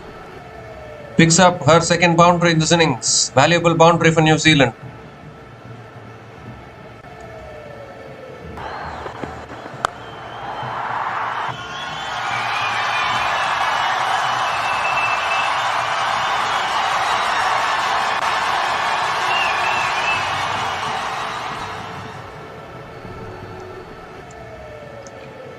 Oh, that's pulled away again down towards deep fine leg. And Amelia Kerr picks up another single.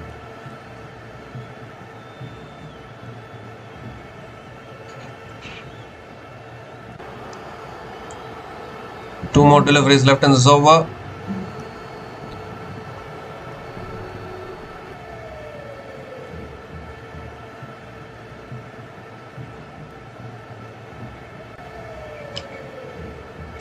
That's on the pads. Put away again. The good fielding at deep fine leg.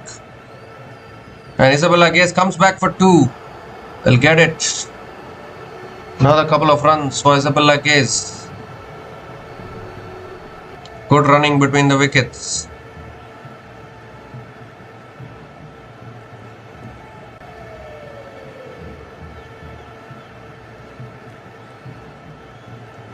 The last ball of the over coming up. And that's swung away leg side. Fielder is there. Running backwards. Takes the catch. Unbelievable. Who is that fielder there who has taken the catch? We need to see who is the fielder. Nadine de Klerk, in fact, was run backwards and taken the catch. A fantastic catch. Never easy running backwards. And Anari Duxon gets the breakthrough as a huge wicket because Isabella Case was looking really good. Caught it high on the bat. But a terrific catch actually.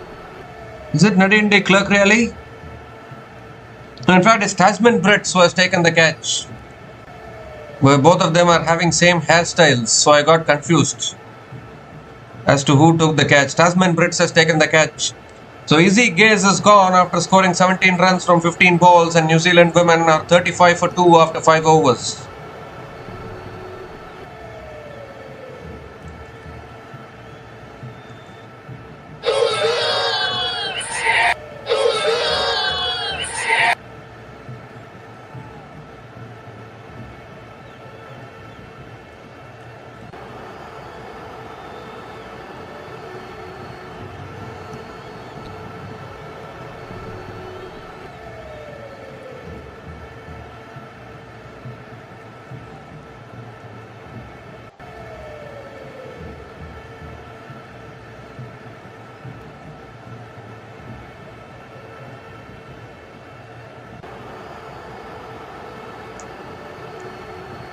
So Sophie Devine is the new batter to the crease for New Zealand women, coming in at number 4.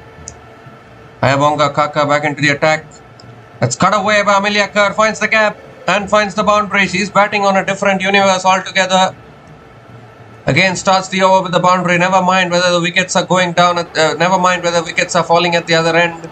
Amelia Kerr knows to play one way very aggressively. Picks up another boundary.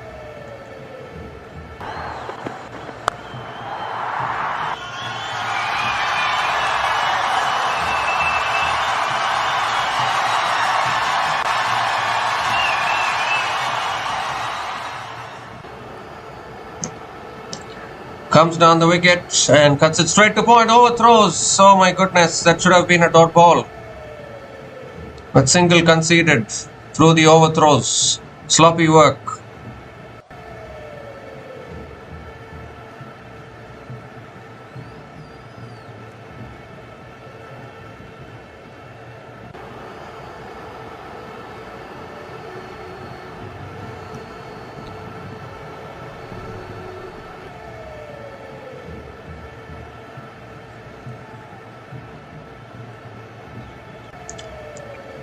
This time back of the length, and Sophie Devine flicks it away towards short mid wicket and gets off the mark with a single.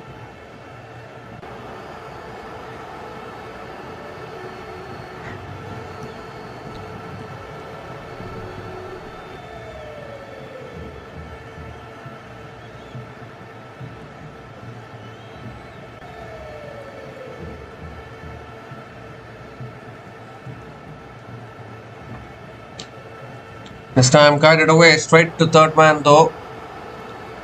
It's another dot ball from Ayabonga Kaka.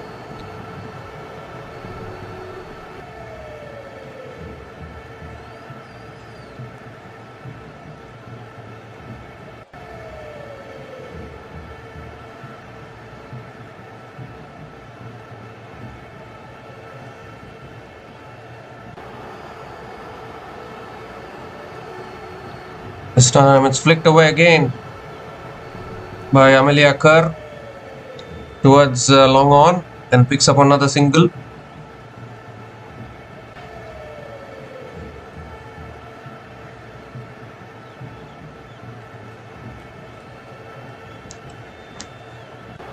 So last ball of the over coming up.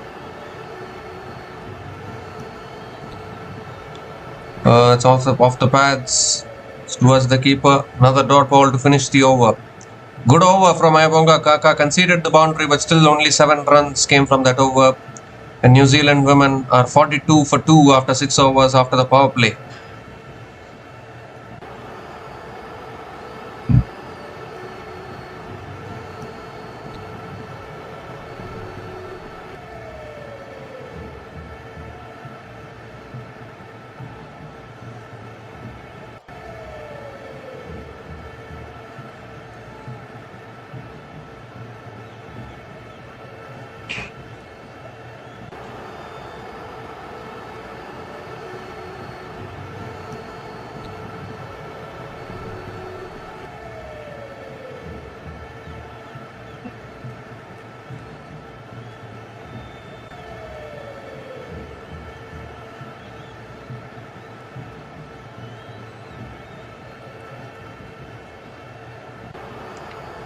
There's a bowling change here. Nadine de Klerk is the new bowler into the attack.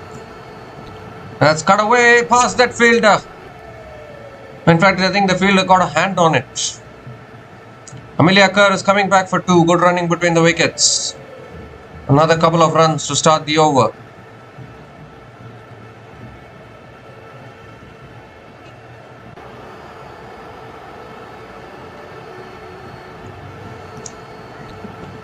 Required run rate 7.66. Nadine de Klerk is a wicket taker. Picked up the wicket of Sophie Devine in the previous game. Second ball of the over coming up. And it's pulled again down the ground to long on. And another single for Amelia Kerr.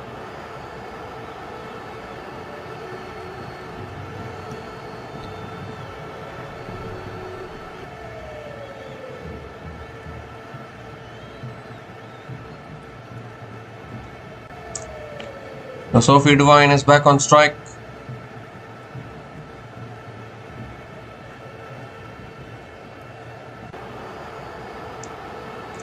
Third ball of the over. And it's driven down the ground by Devine towards long on. Picks up another single. Good start to this over from Nadine de Klerk. Let's keep on pushing that required run rate higher and higher. That's what Nadine de Klerk is trying to do.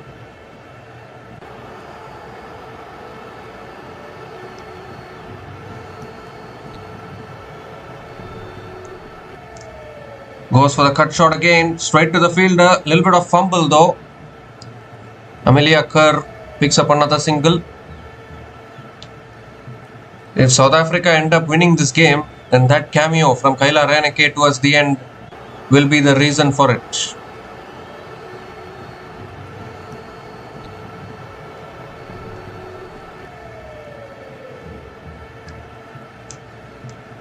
Oh, looking to flick it away there. Drives it back to the bowler. Another dot ball. Really good bowling from Nadine de Klerk.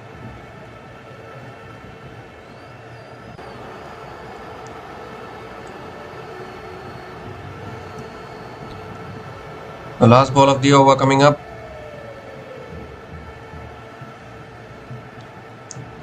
Oh, that's driven down the ground towards long on, and Sophie Devine picks up another single to finish the over. Good over this. Just 6 runs came from that over from Nadine de Klerk. And New Zealand women are 48 for 2 after 7 overs.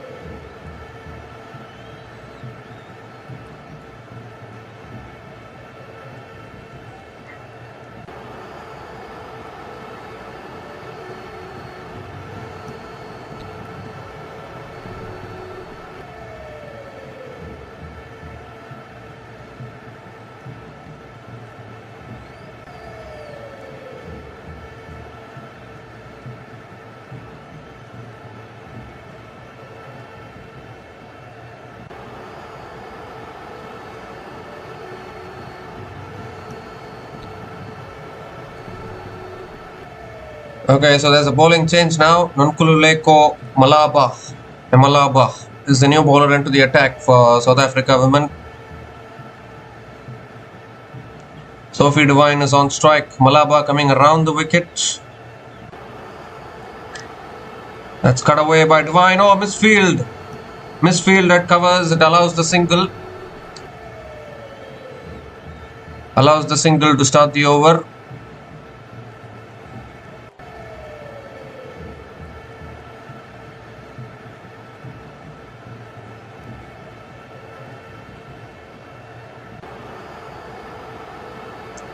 Goes for a sweep.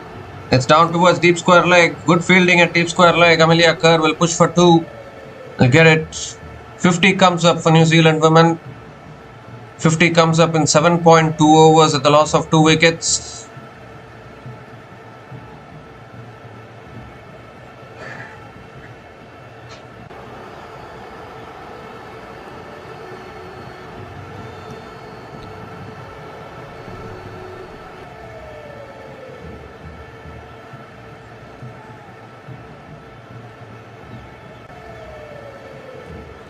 Well, what has Chloe Tryon done here?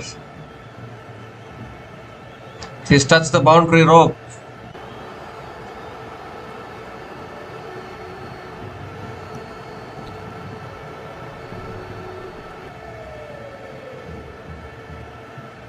That should be 4. Having a look at the boundary check, Chloe Tryon, very careless effort in the deep, touching the rope and also touching the ball.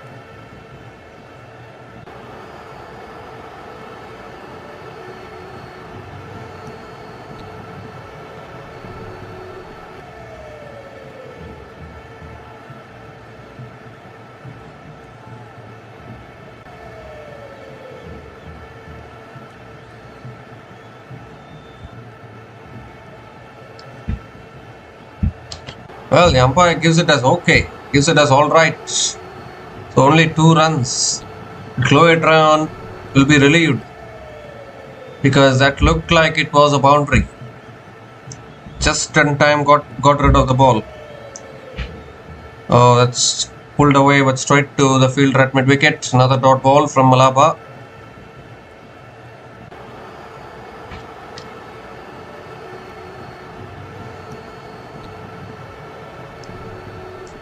That's tossed up. Amelia Kerr goes big.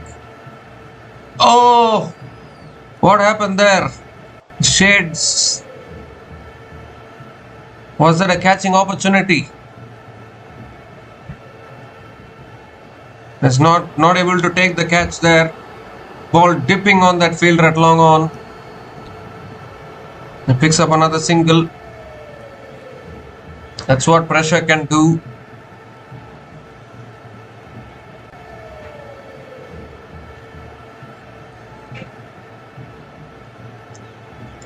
It looks like Sonia Lewis has hurt herself, so she's off the field. There's another substitute fielder coming in.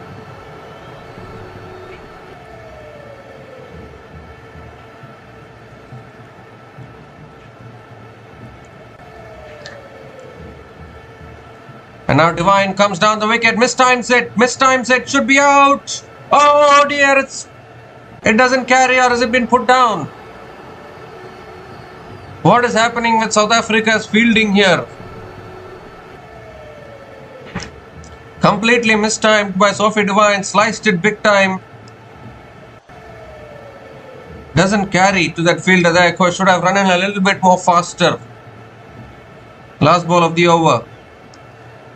That's cut away by Amelia Kerr, but straight to covers. Still a good over from Malaba. Just 5 runs came from that over. New Zealand women are 53 for 2 after 8 overs.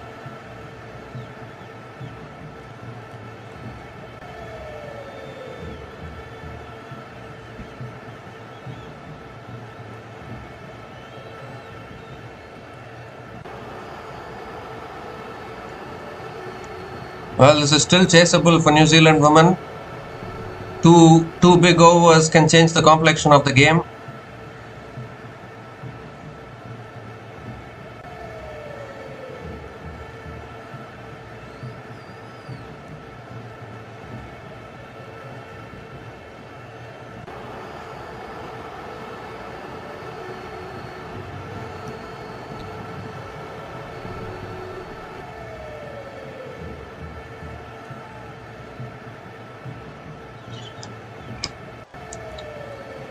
So another bowling change. Chloe Trayon is the new bowler into the attack. And Divine comes down the wicket, hits it straight down the ground, but long on is in play. So another single for Sophie Devine. It's a struggle for Sophie Devine here. 6 runs from 8 balls. Not able to get going.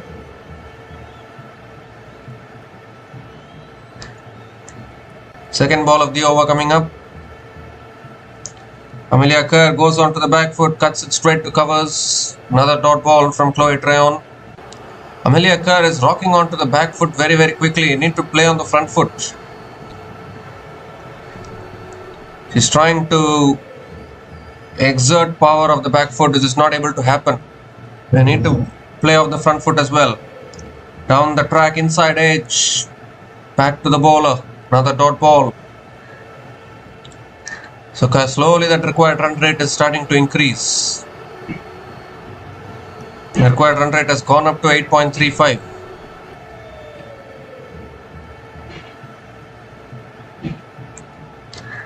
This time it's pulled away by Amelia Kerr. It's in the gap for 4. Found the gap on that particular occasion. Once again going on to the back foot. I think the template for the spinner should be to toss it up and make Amelia Kerr play on the front foot, because at the first opportunity she goes on to the back foot expecting a short ball and puts it away to the fence.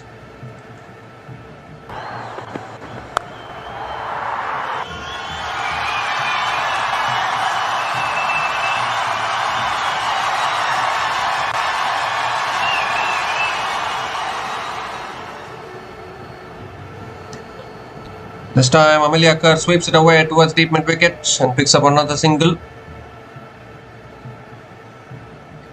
Last ball of the over.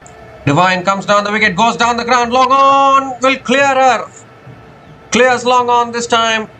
A clean shot from Sophie Devine. She's not had the timing so far, but that was a clean hit from Devine to finish the over. 12 runs came from that over.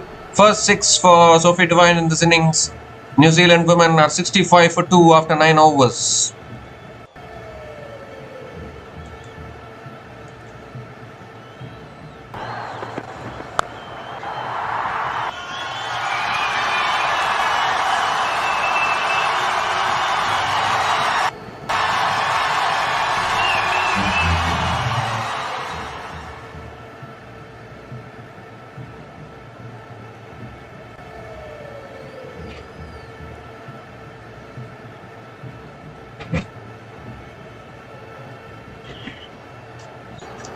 Well, appeal for LBW, finger goes up, and Amalaba strikes. Amelia Kerr has to go.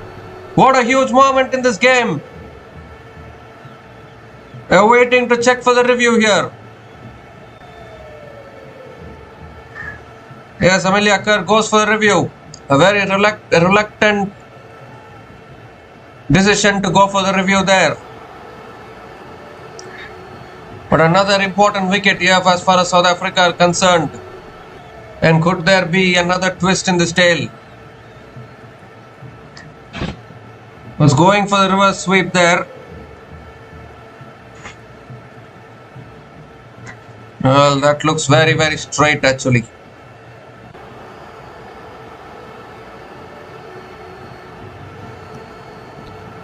Doesn't appear to be any bat involved unless it's completely missing the stumps. Amelia Kerr will be a corner. There's no bat involved. We'll move to ball tracking.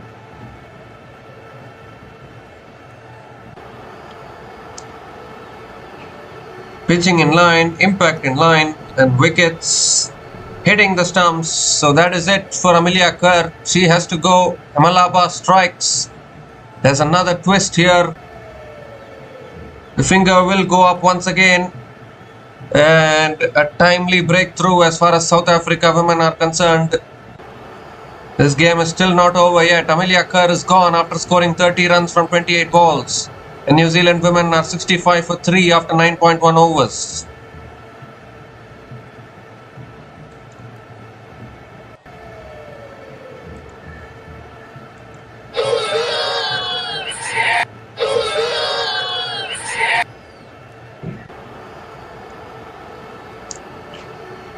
So Brooke Halliday might come in now. They need the wicket of Sophie Devine as well.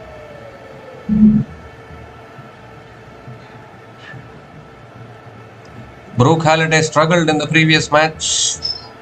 Couldn't get going.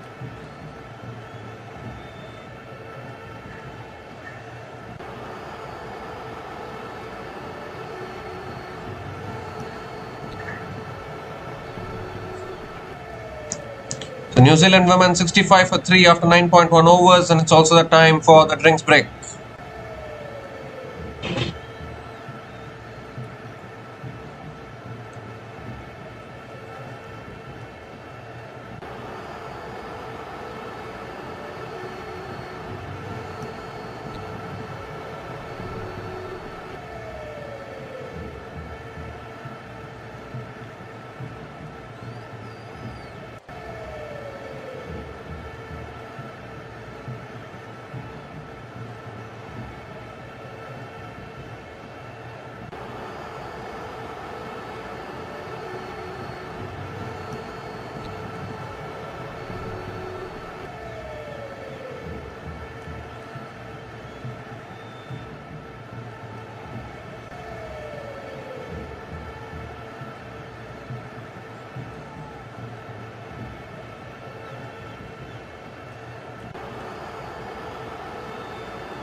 Brooke Halliday is on strike.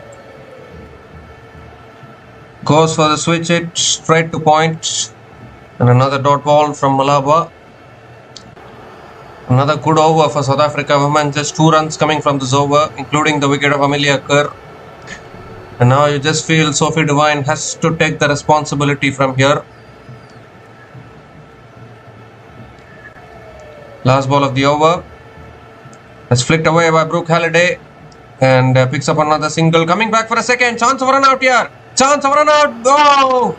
This could be another wicket here. Umpires might go upstairs here. And South Africa women are still fighting at the moment. Picking up important wickets. Was looking for the second run. I don't know whether the second run was existent there. And has the keeper got her hands to the stumps? Yes, she has. It's going to be out. It's going to be out. Brooke Halliday will have to go. Disaster here for New Zealand women.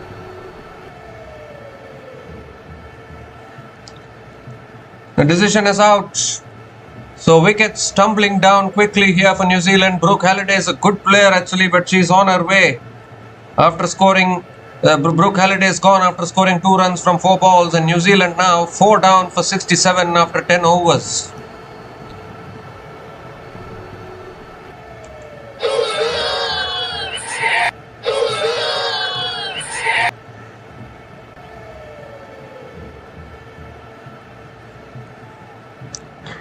Maddie Green, Izzy Sharp. I'm not quite sure why Susie Bates is batting so low down the order. Might as well promote her up the order. I don't think Susie Bates is a batter who will bat at number 8. I don't think so. They're wasting Susie Bates down the order. They shouldn't be doing that. Maddie Green is a new batter to the crease and straight away finds the boundary. In fact, it's Sophie Devine who starts the over with a boundary.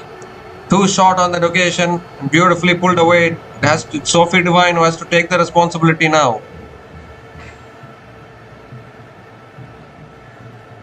Chloe Tryon comes down the wicket and Devine hits it away towards covers and picks up another single.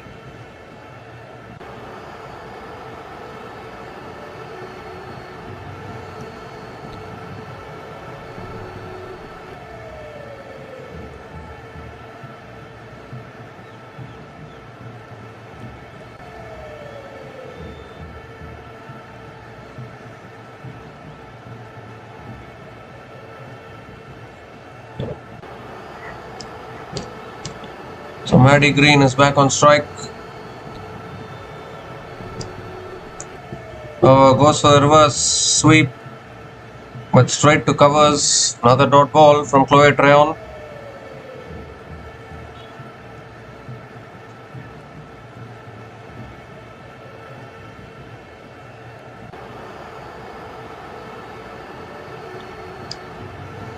This time tossed up, Maddie Green hits it down the ground to long on and gets off the mark with a single.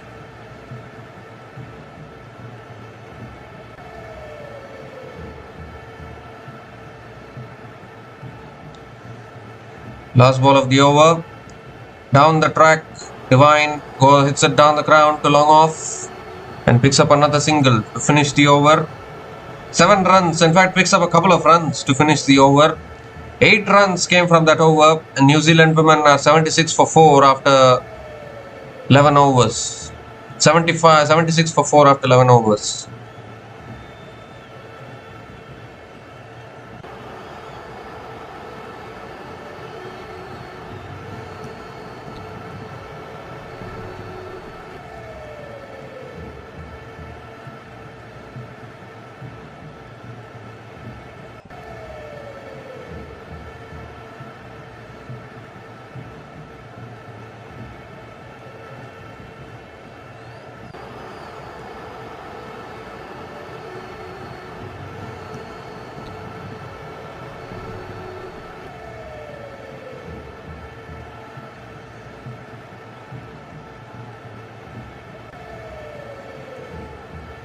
So 74 needed from the last 9 overs. Nadine T. Clark back into the attack.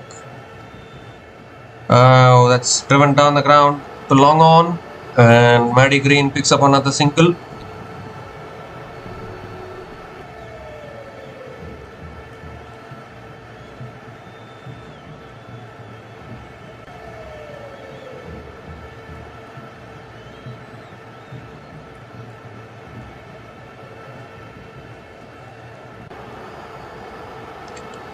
Oh, looks for a big shot there. Sophie Devine getting herself into an awkward position.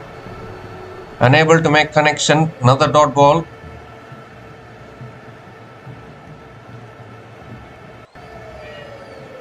If they can get the wicket of Sophie Devine here, it will be huge pressure on New Zealand women. And that is what South Africa are looking for. If they can get Sophie Devine, she is a danger player. She is a dangerous batter now. That swung leg side by Devine. Oh, good fielding at deep square leg. Sophie Devine will pick up another couple of runs.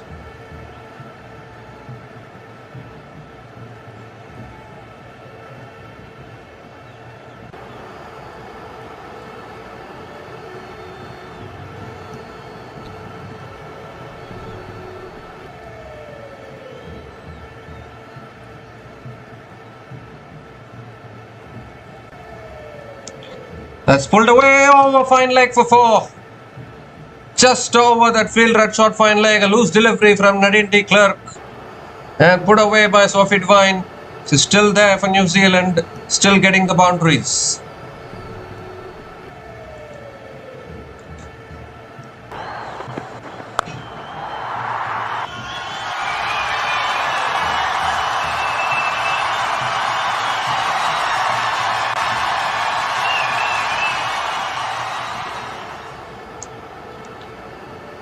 This time it's flicked away again by Sophie Devine down towards deep mid wicket. Picks up another single.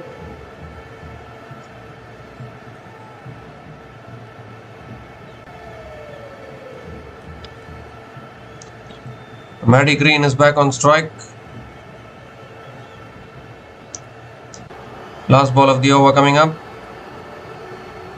That's flicked away by Maddie Green. Towards deep mid wicket again, picks up another single to finish the over. 9 runs came from that over from Nadine de Klerk. And New Zealand women are 85 for 4 after 12 overs.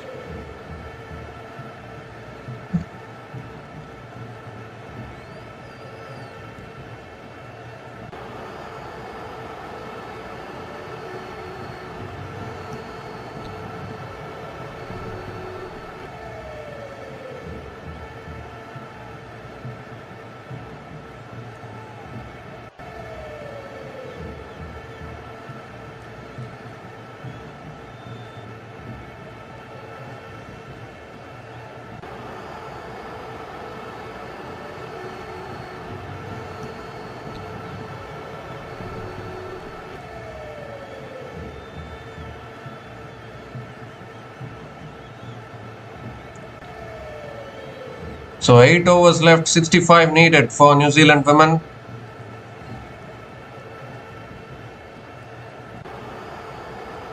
Ayanda Hlubi is back into the attack for South Africa. Maddie Green is on strike. That's full this time and Green hits it down the ground to long on. Hits it towards deep mid wicket and picks up another single.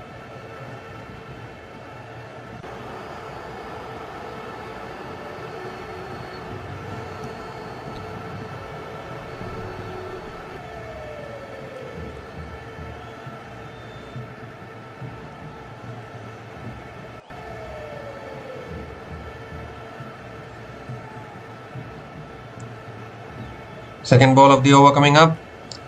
That's full this time but driven back to the bowler by Devine. Another dot ball from Ayanda Hlubi. They need the wicket of Devine here. She is the one batter standing tall for New Zealand at the moment.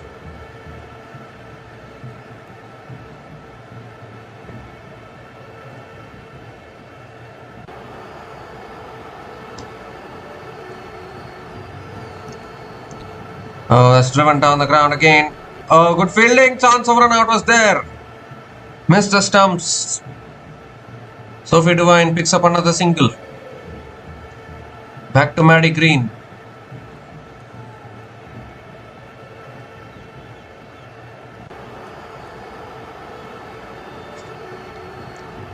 In fact, if there was a direct hit there, Sophie Devine would have been sent packing. That would have been the game. Easy Sharp is there. A good finisher as well. Oh, gives herself room, goes for a drive, misses it. There's another dot ball from Ayanda Hlubi. Just get a feeling though that knock from Kayla Reineke towards the end for South Africa women could make a big difference in this game. Because even South Africa women were struggling in their batting. Somehow pushed their way to 150. That last over which went for 19 runs. Every run is valuable in this game. That's driven away again, straight to covers. Good fielding at covers. And Maddie Green picks up another single.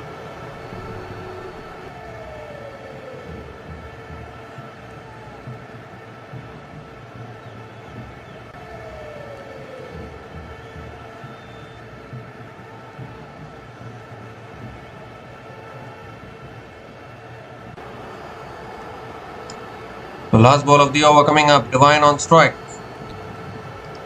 Swung away by Divine towards deep mid-wicket. Picks up another single to finish the over. Excellent over from Ayanda Hlubi. Just 4 runs came from that over. And New Zealand women are 89 for 4 after 13 overs.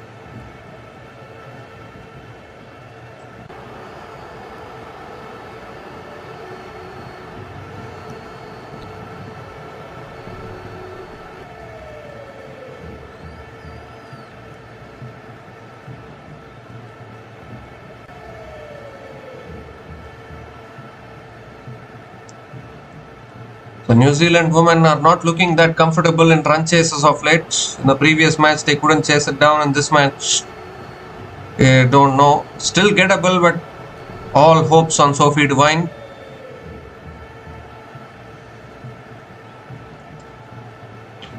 And Nonkululeko Malaba is continuing into her 3rd over. Can she get the big wicket of Sophie Devine that we are all talking about? Around the wicket to Devine. Goes for a sweep. How has it been taken? I think it has. No, it's not. It's not. They'll come back for 2. It didn't carry to that fielder there. Nicely tossed up once again from Alaba, inviting the big shot. Just lands just short of that fielder at deep mid wicket. Goes for a sweep again. Has she got the gap? Yes, she has. This time around, a gap has been found and another boundary for Sophie Devine, who went for that sweep shot once again. She's so good with the sweep. And another vital boundary for New Zealand.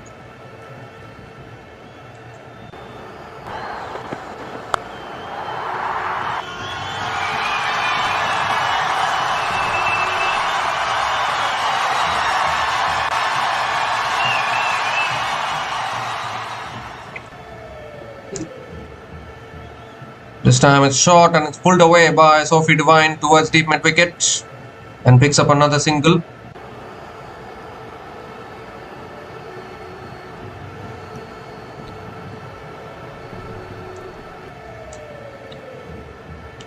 Required run rate is 8.31.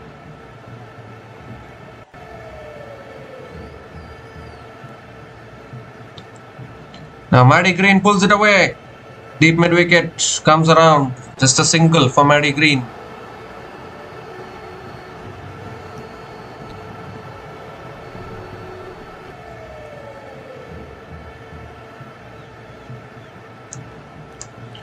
Two more deliveries left in this over. Sophie Devine back on strike. That's too wide. Too wide, is it? No, it's not. It's a dot ball.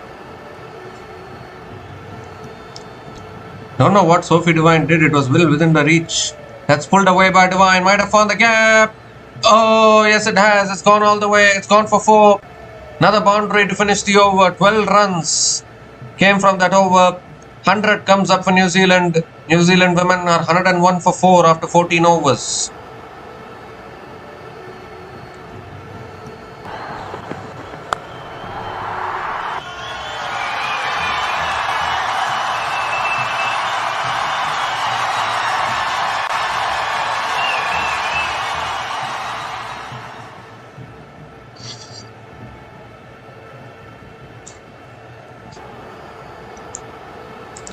So until Sophie Devine is there is hope for New Zealand women. 40 from 25 balls with 4 boundaries and 1 6 at a strike rate of 160. Absolute legend of the game.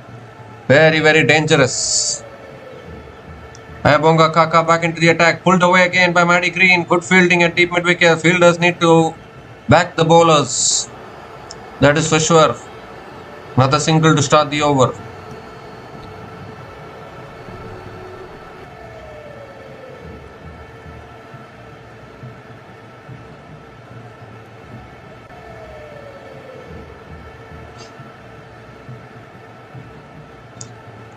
Second ball of the over. That's flicked away by Sophie Devine. It's towards deep square leg and picks up another single. Such a utility player, isn't she, Sophie Devine? With the bat, with the ball.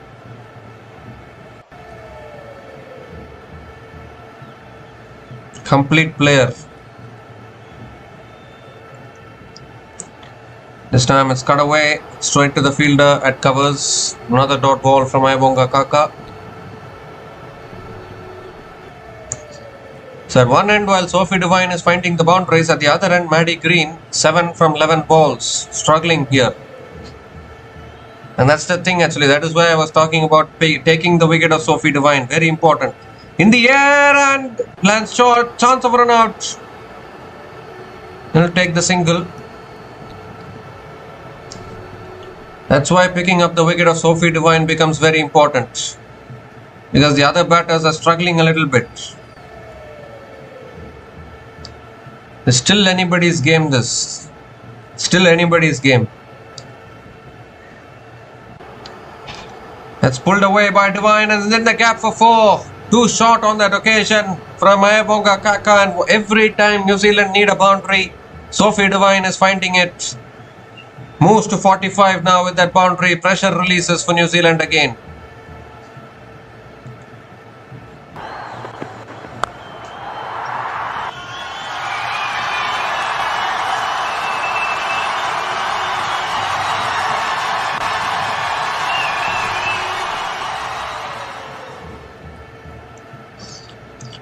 Oh, this time goes for the cut shot, a little bit of an inside edge. Fielder at fine leg does well. So another single to finish the over. 8 runs came from that over, and New Zealand women are 109 for 4 after 15 overs.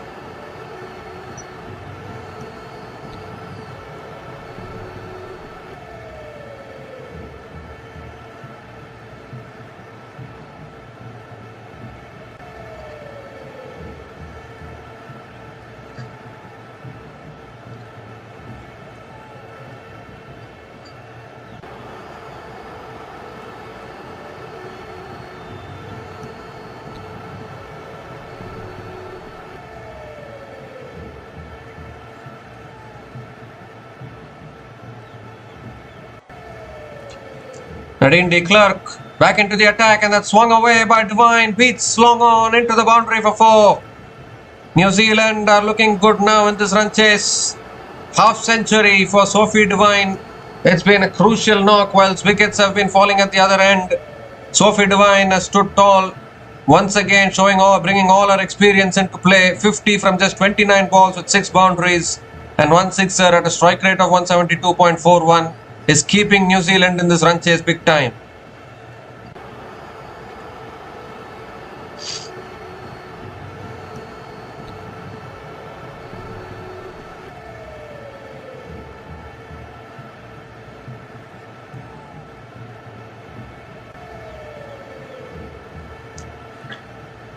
This time it's cut away towards deep extra covers, and Sophie Devine picks up another single.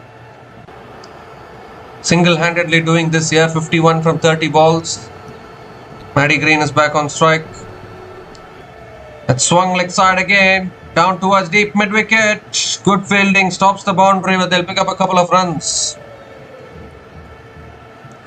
And this partnership is starting to hurt South Africa here. 48 from 33 balls, this partnership between Sophie Devine and Maddie Green. Maddie Green hasn't even found a boundary yet, but Sophie Devine, that's the impact that Sophie Devine can provide. You still have Izzy Sharp and Susie Bates to come in after this. Oh, looking to flick it away. Misses it completely. Another dot ball.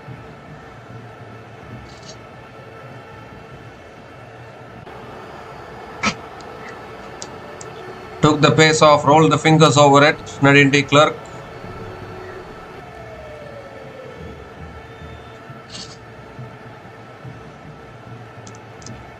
That goes for the reverse sweep. Misfield. Misfield at third man. They'll pick up a couple of runs, I think. Yes, they will. Another couple of runs. What should have been a dot ball, they're allowing runs. Every run is vital at this stage. 50 partnership comes up between these two batters. Partnership of 50 from 35 balls between Sophie Devine and Maddie Green. And could this be the match-winning partnership as far as New Zealand women are concerned?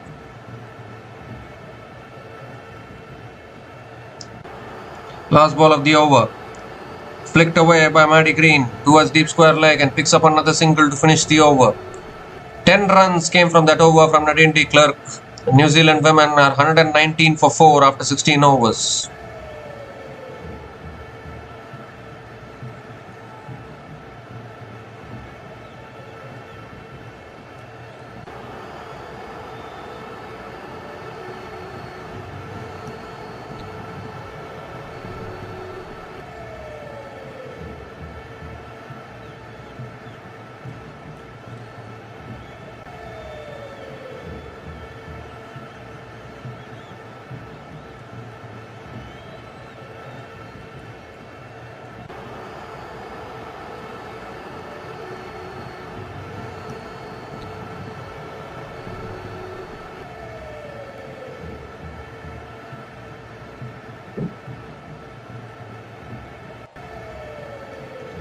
So Ayanda Hlubi is into her last over.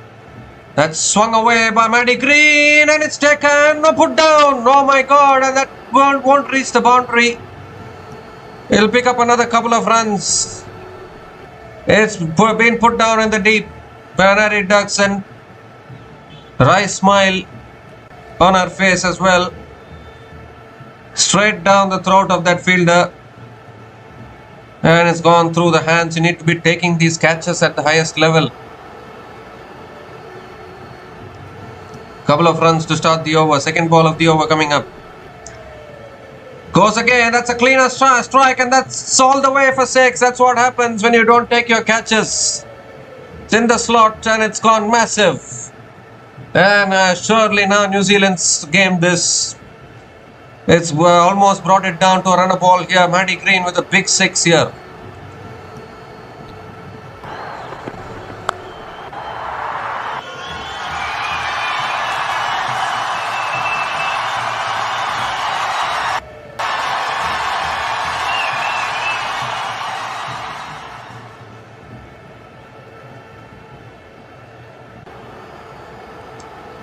Oh, that smashed back down the ground. Past the bowler for 4. What a shot that is from Maddie Green. A 6 and a 4. Equation under a runner ball now. New Zealand are bossing this run chase at the moment. This partnership, 63 from just 39 balls, is taking the game away from South Africa women at the moment.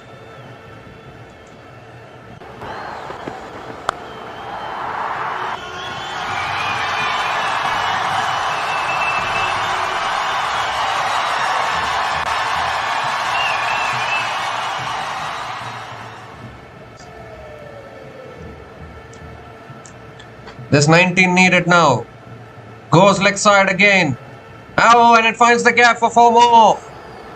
Back-to-back boundaries. 6-4 for Ayanda Hlubi on debut. Feeling the pressure here. Too many boundaries being conceded. Just 15 needed now. New Zealand on the coast of winning this game.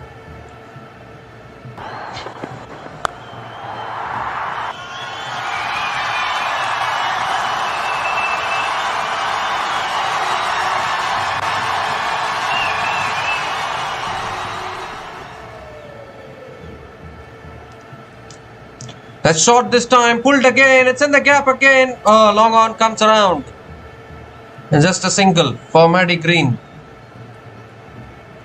And what a partnership this has been. That's why defending totals at Eden Park, Auckland is extremely tough. And particularly a total like 150 is not quite enough, when particularly in a venue like Eden Park. Maybe South Africa missed a trick. They forgot about the venue. It's punched away straight to point. Doesn't take the single. Another dot ball to finish the over. 17 runs came from that over from Ayanda Hlubi. And New Zealand women are 136 for 4 after 17 overs.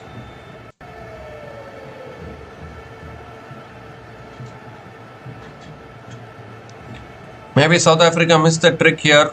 I mean, they thought they can bat first, post anything, they can defend it, but they forgot about the venue. Eden Park, Auckland is such a small ground, such a small venue, short boundaries. Chasing team will get the advantage in this particular venue. I'm not talking about other venues, but in this particular venue, It's like Indian conditions. If you play at the Arun Jaitley Stadium in Delhi, how will it feel? Or if you play at the Wankhede Stadium in Mumbai, Chinnaswamy Stadium in Bengaluru, how will it feel? Likewise, it's Eden Park, Auckland is also a similar size of venue. And in these kind of venues, defending totals is close to impossible. So you need to win the toss and bowl first.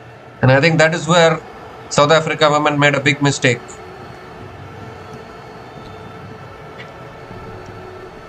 Now, in the previous match, they won the toss and batted first. That was a good decision because that match was in Seddon Park, Hamilton, where you can defend totals. But not in this venue. Not in Eden Park, Auckland. Because every venue is different. All venues can't be the same. So 14 more needed from the last 3 overs. Ayabonga Kaka now going to be bowling the 18th over. But the match is slipping away from South Africa's grasp at the moment. This partnership is 68 from 42 balls. That swung away leg side again by Maddie Green towards deep square leg and picks up another single.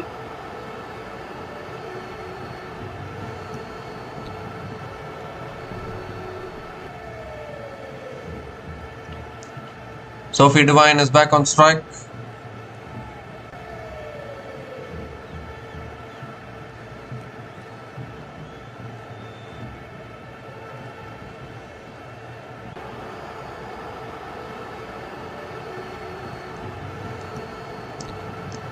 It's full again. It's flicked away by Devine.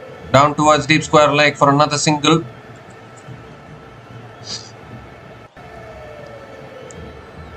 Well, that's all they need now. Just don't do anything unnecessary. New Zealand will get over the line.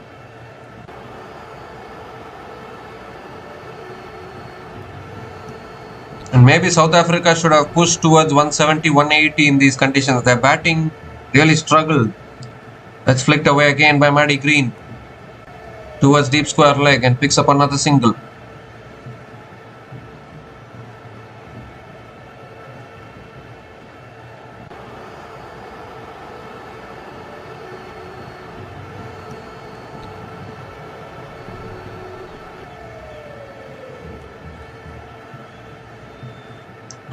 That's a full delivery. It's flicked away towards deep mid wicket. Picks up another single, basically 2 hits away now, just 10 needed. The way Maddie Green has been striking it from the other end. I mean, Sophie Devine was already taking the game away from South Africa women. And then Maddie Green starts to smack it like what she did in the previous over. It makes it all the more difficult for South Africa women.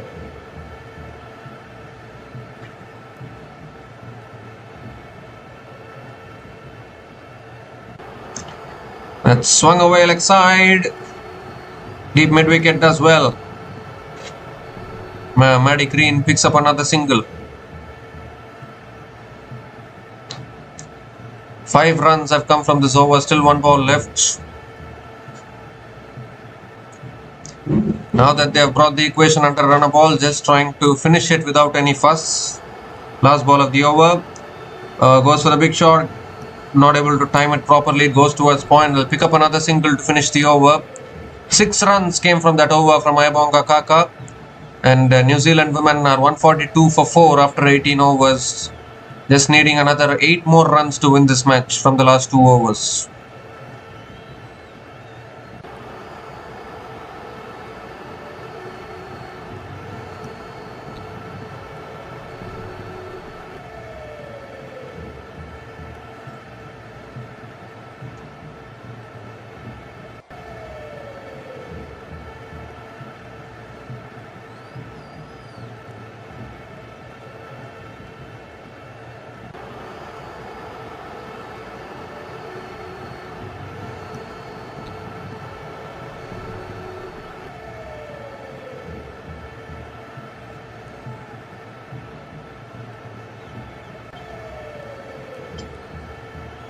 Nadine de Klerk is bowling the penultimate over.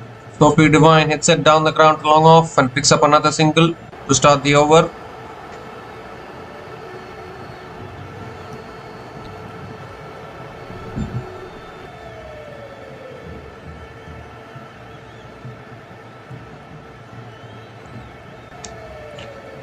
Maddie Green is back on strike. That's short and wide again, cut away by Maddie Green towards long off and picks up another single. Just 6 needed now, 1 hit away. 1 hit away from winning this game.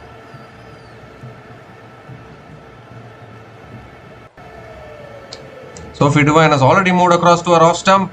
Oh, and that won't be given as a wide. She misses the ball.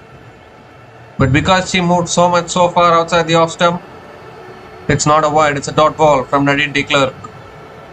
Sophie Devine looking to outsmart the bowler there.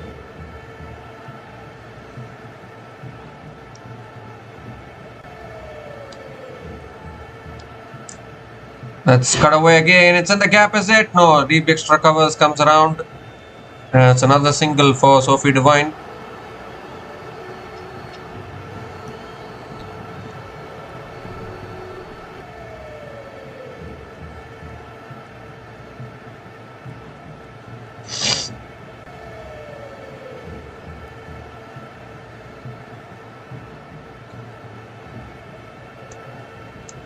Oh, is that too wide? Oh, and the keeper has also fumbled it. Wide plus the single, as if there is enough runs to defend. They bowl another wide, concede another single, so just 3 more needed now for New Zealand. Basically 1 boundary away from winning this and finish it in this over itself. They can finish it in this over itself. That's too wide again, and it goes past the keeper for 4. What an anticlimax. What an anticlimax. 4 wides to finish off the game. An anticlimactic finish as far as New Zealand are concerned. Don't know what happened to Nadine de Klerk there. Sophie Devine was playing with the bowler, trying to rattle Nadine de Klerk's line and length. And she succeeded in doing so, I think, because that was a very, very wayward delivery there, which beat the keeper and went for 4.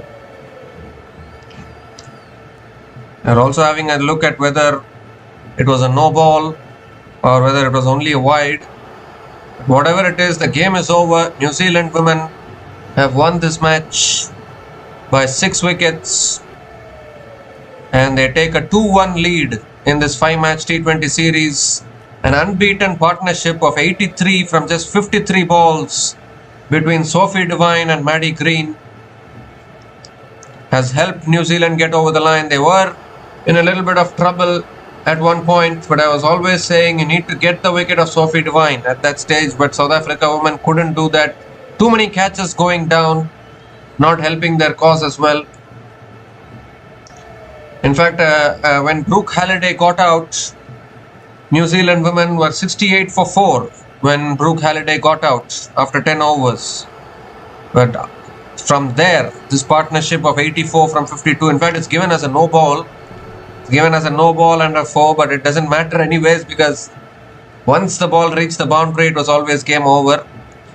So partnership of 84 from 52 balls between Sophie Devine and Maddie Green, taking New Zealand women over the line, and the reigning champions, the reigning T20 champions, New Zealand women, continuing their good form in this particular format of the game, particularly in their own home conditions. And they have taken a 2-1 lead in the series. Remaining 2 matches are must-win matches for South Africa women if they want to win this series. Otherwise, New Zealand women will end up winning the series.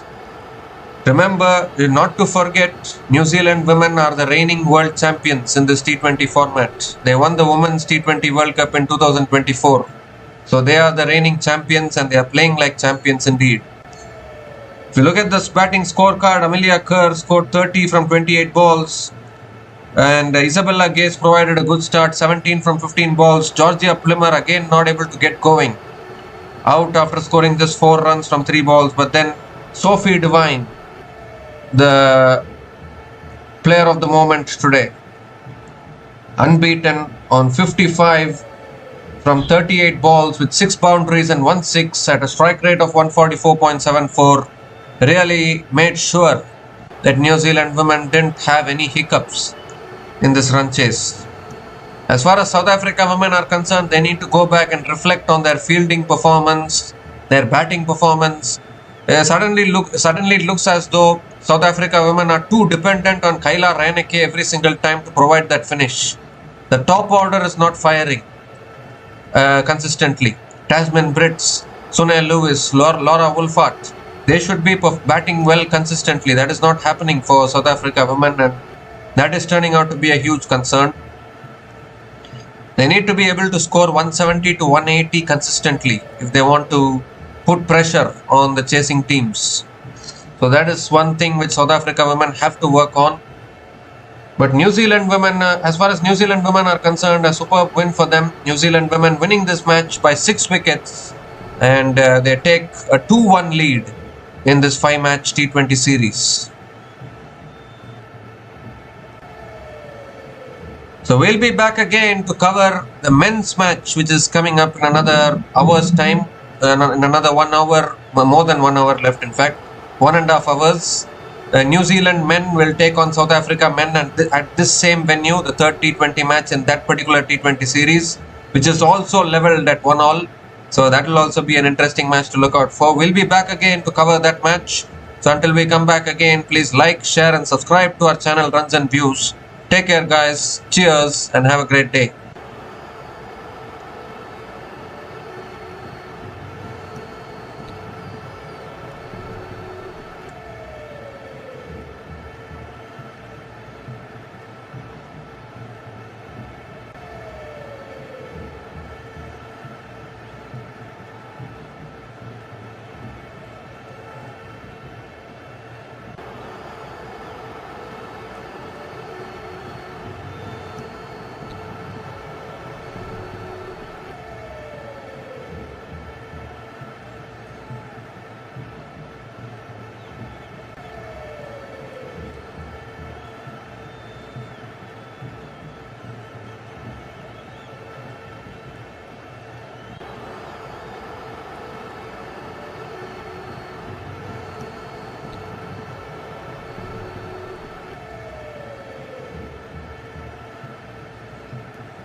Thanks for watching. Please like, subscribe, and share.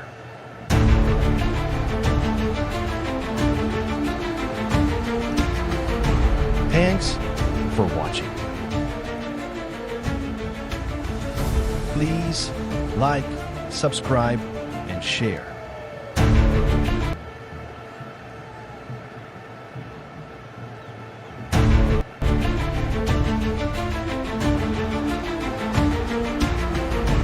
Thanks for watching. Please like, subscribe, and share.